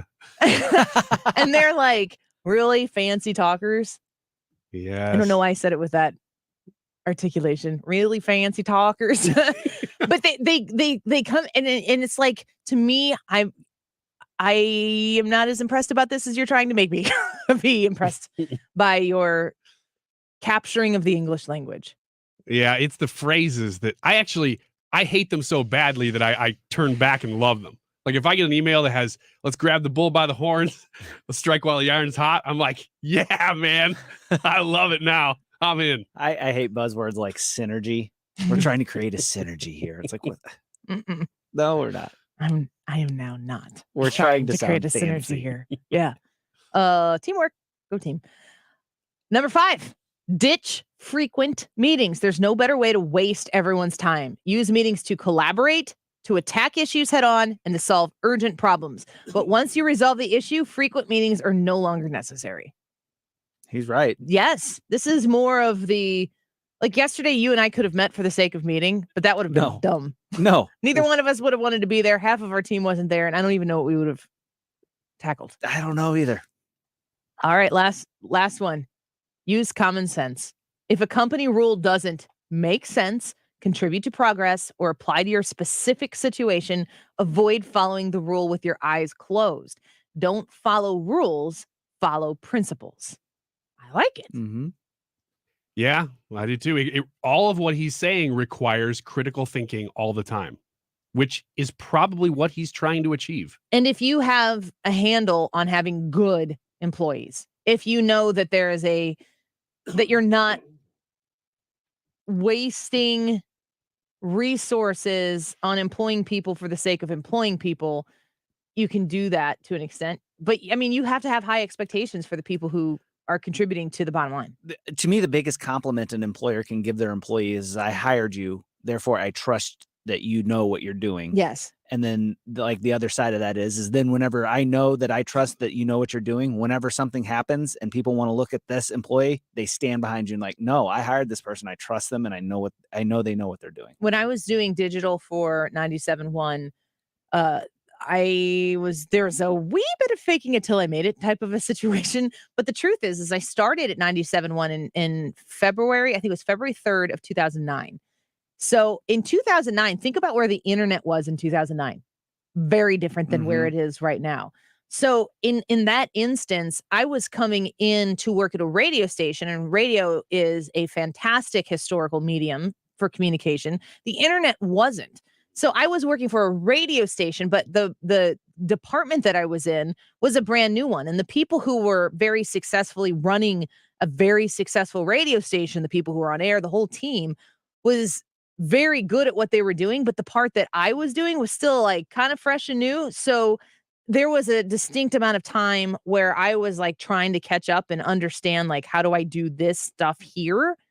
But when it got turned over to me, like what you were saying, Brad, like, Annie, make it happen. Just do it and tell us where we're at when we need to be involved. It really did allow me to be incredibly more creative and to be empowered. Like, okay, these people trust me to do this and to build something here. And when I was given a little ownership over it and not a constant check-in and report all the time, for especially to people who, in all honesty, didn't really have any more knowledge on the specifics of the digital part that I was doing, because everything was brand new and digital was always changing. That made me a lot better at my job. I don't know that everybody in that position, if given that type of responsibility, flourishes. And I think there are personality. People have to be competitive. People have to love what you're doing. If I didn't love it, I mean, I left what I was doing before because I did not love it. That matters as well.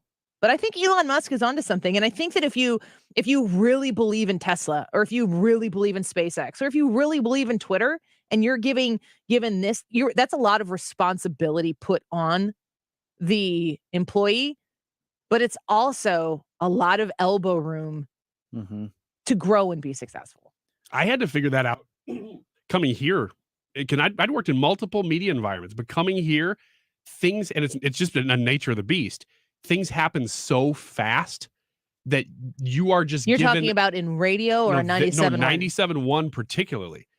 That things happen so fast that you are given a level of trust that I had never experienced before, really, in any job. And I'd been the boss in some places, and I still didn't feel like I had that much just leeway to do whatever as when I started here. And it's just by necessity, because we don't have time. You got to just go do it.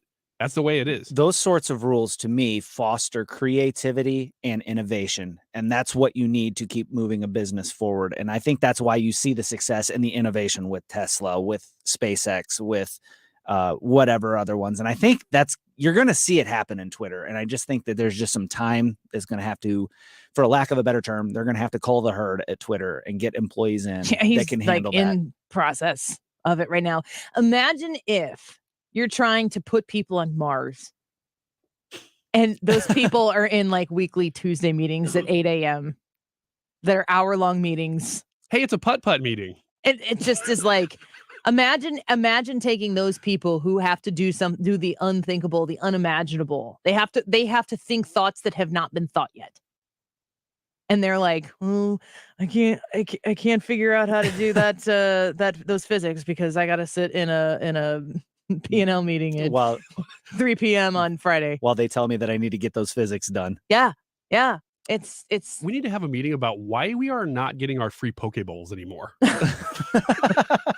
That's not a Pokemon thing, right? That's like the. Yeah, it's yeah. food. Yeah. Could be. It's delicious food. And maybe you at could be Twitter eating it little was. Pokemons. Yeah, maybe you get like. We caught them all. Yeah. We freaking made them all. Heck yeah, we Oh did. my gosh. Let's take a quick break. We'll get Hannah in the studio here when we return so that we can get the results to today's YouTube live chat poll.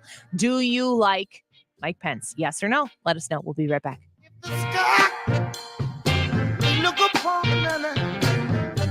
You're listening to the Annie Frey Show on St. Louis's home for conservative talk. Follow Annie on Twitter at Annie Frey Show. Did you know that feeling sluggish or weighed down could be signs that your digestive system isn't working at its best? But taking Metamucil every day can help. Metamucil supports your daily digestive health using a special plant-based fiber called psyllium. Psyllium works by forming a gel in your digestive system to trap and remove the waste that weighs you down. Metamucil's gelling action also helps to promote heart health and slows down sugar absorption to promote healthy blood sugar levels. Start feeling lighter and more energetic by taking Metamucil every day. Hurry into Mattress Firm's Black Friday sale. Get a king bed for the price of a queen or a queen for a twin and save up to $700. Plus, get a free adjustable base with qualifying Sealy purchase. Or shop Tempur-Pedic and save $500 on select adjustable mattress sets. Plus, get a $300 instant gift. Mattresses and bases are in stock for fast delivery. With our Love Your Mattress guarantee, get the lowest price and 120 nights to sleep on it. Only at Mattress Firm. Restrictions apply. See store or mattressfirm.com for details. So the inflation reports came down lower than expected, and Stewart's American Mortgage has really, really good news for you. If you have gotten a loan or done a mortgage refinance for your house in the last 90 days, those rates have been high. And as they have come down, the great thing that I've been talking to you about this whole time with the bagel loan, only available at Stewart's American Mortgage, is that when you go to refinance with the bagel loan at Stewart's American Mortgage, a mortgage of $200,000 or more, you pay zero in fees that every other lender out there will charge you to go through the process of securing that mortgage. Those fees don't exist. Those closing costs are not there. You do not pay anything. And if you want the nuts and bolts of it, when you call or text Stewie at 314-324-4440, he can explain it in great detail so you understand it. But the fees don't exist. They don't get rolled into the mortgage. They don't get tucked away or hidden. They're not there, which means if you had a super high interest rate because you just got a mortgage in the last 90 days, with the bagel loan, you can refinance now and get that mortgage rate down. As those rates have dropped, take advantage of this situation. He can close in 14 days, folks. It's amazing. Go to 314-324-4440. Google the bagel loan, NMLS number 226715. Tune into the Del Walmsley Radio Show. Del, self-made millionaire and founder of Lifestyles Unlimited, will show you how to live the life of your dreams and pay for it with passive income. Listen to the Del Walmsley Radio Show this Saturday afternoon from 1 to 2 p.m. on 97.1 FM Talk. To have a roof over your head, a nice roof over your head, is very important. That's Rick talking about his experience with Rhino Shield ceramic coating. We got Rhino Shield 18 years ago, and they're very cooperative on getting us the right paint. They're in and out and done in no time. Once it was finished, looked great. We were very happy with it. The main reason Rick called Rhino Shield is because it's backed by a 25-year transferable warranty. We've watched a lot of people get their house painted 3 or 4 times, and we haven't had to do any of it. I don't know about you guys, but I don't want to have to paint it every 5-7 years. Take a tip from Rick and put down the paintbrush and call Rhino Shield for your free evaluation. 877-25-RHINO. 877-25-RHINO. Or visit 877-25rhino.com. We got Rhino Shield 18 years ago. Financially makes sense, especially if it's going to last like this did. Still looks great. Call now. 877-25-RHINO or 877-25rhino.com. Don't paint, don't Rhino, go Rhino Shield. Never paint your house again. Rhino Shield. Hey guys, Glover here asking you to help me once again this holiday season to feed the hungry through Operation Food Search and Hardee's. We've seen the food insecurities among St. Louis area families grow higher than normal, and the DGS crew wants to raise as much as we possibly can to help out. Stop by any metro area Hardee's and make a donation to benefit Operation Food Search. Donate $1 and receive a limited edition DGS bumper sticker. To donate to the campaign and help Operation Food Search, hurry while supplies last. This year we're going to hit $500,000. You're listening to the Annie Frey Show live from the Air Comfort Service Heating and Cooling and Insulation Studio. Air Comfort Service is hiring licensed journeymen. Don't have a journeyman license? Air Comfort Service will help you get it. Get guaranteed hours year-round and more. Apply online at aircomfortservice.com. St. Louis's home for conservative talk. The Mark Reardon Show. Former Senator John Lamping. The working men and women of this country look at the government that's been put forward the last 20 or 30 years, and it does not work for them. Weekdays from 3 to 6 on 97.1 FM Talk.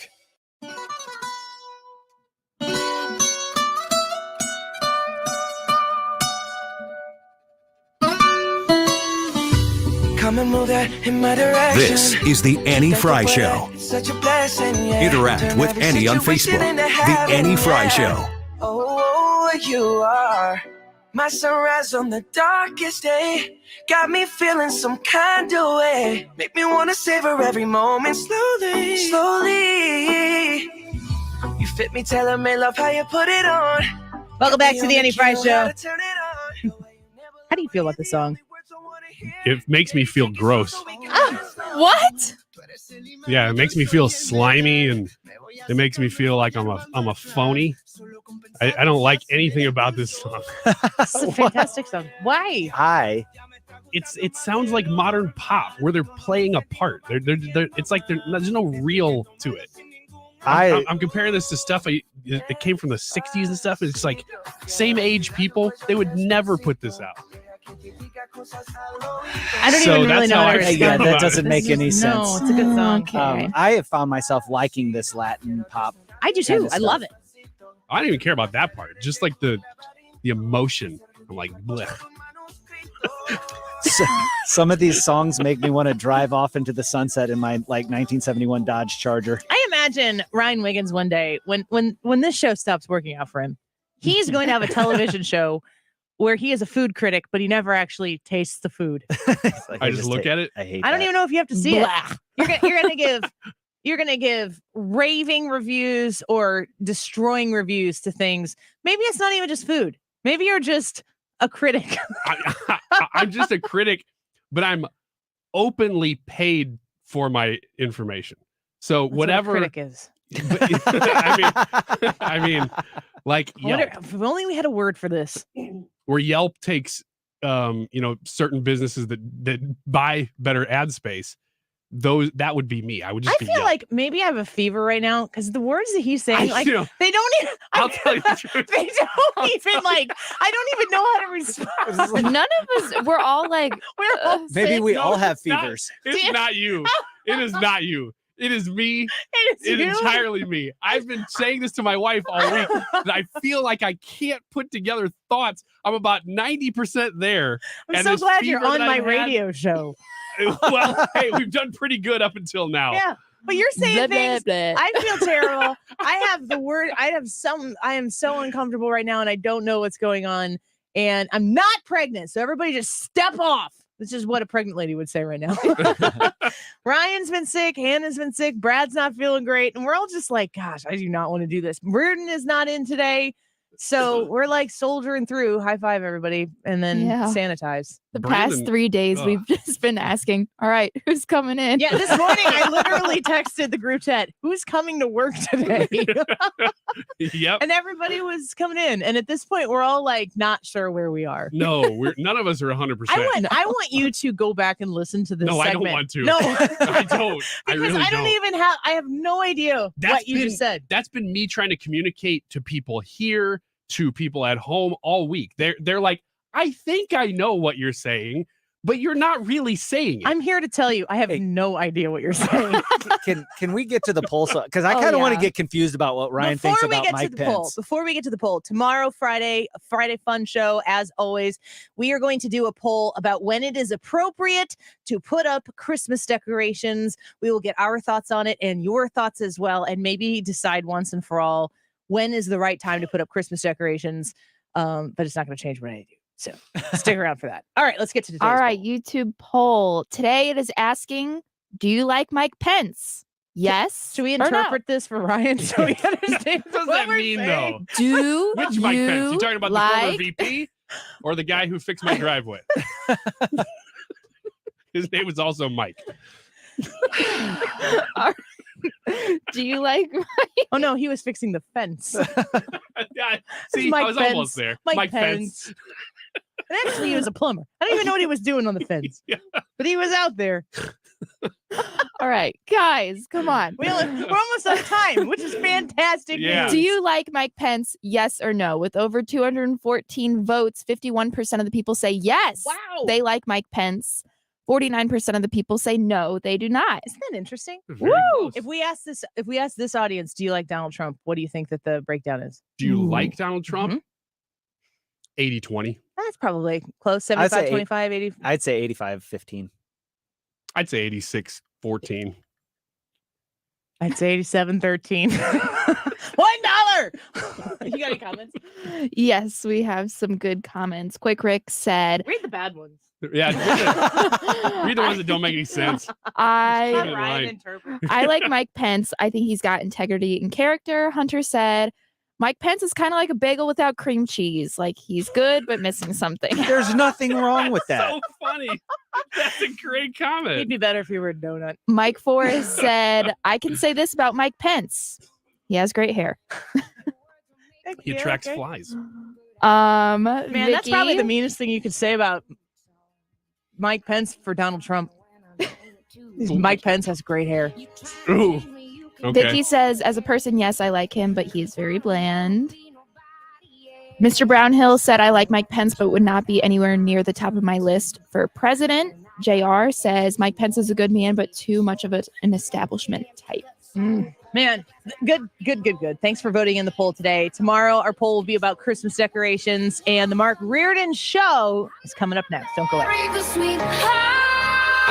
you feel good tonight? They're back, cocked and loaded. The Family Arena presents 38 Special with special guests Molly Hatchet in Black Oak, Arkansas. Saturday, November 19th, the Family Arena. Tickets on sale now at the Carroll House box office located in the Family Arena or Ticketmaster.com. Presented by the Family Arena. Yes, Epics and Classics, featuring John Anderson with the Band Geeks. May 9th, the Family Arena, Progressive Pioneers. Yes, Epics and Classics, featuring John Anderson with the Band Geeks, live. Research seat tickets on sale now at the Carroll House box office at the Family Arena or through Ticketmaster. Don't miss Yes, Epics and Classics, featuring John Anderson with the Band Geeks. So Thomas Helbig at the Retirement Advisory Group is a phone call away. It's really this simple. No obligation, doesn't cost you anything. You sit down with Thomas Helbig and you listen to how he can make sure that your retirement is protected. You call 314-993-9494. That's 314-993-9494. And you talk to Thomas Helbig about where you are, when you want to retire, and then he talks to you about how you can get there. You want to make sure that when the market goes up and it goes down, and of course, with a lot of different changes going on in the economy right now, you never really know what's going to happen. How do you save yourself from the worries and the anxiety of those ups and downs? Well, Thomas Helbig has a plan for you. 314-993-9494. That's 314-993-9494. Call and get that free retirement review and a copy of his second edition book, Your Key to a Worry-Free Retirement. Reach him online at retirementkey.com. Are you the parent of a 2 to 7-year-old?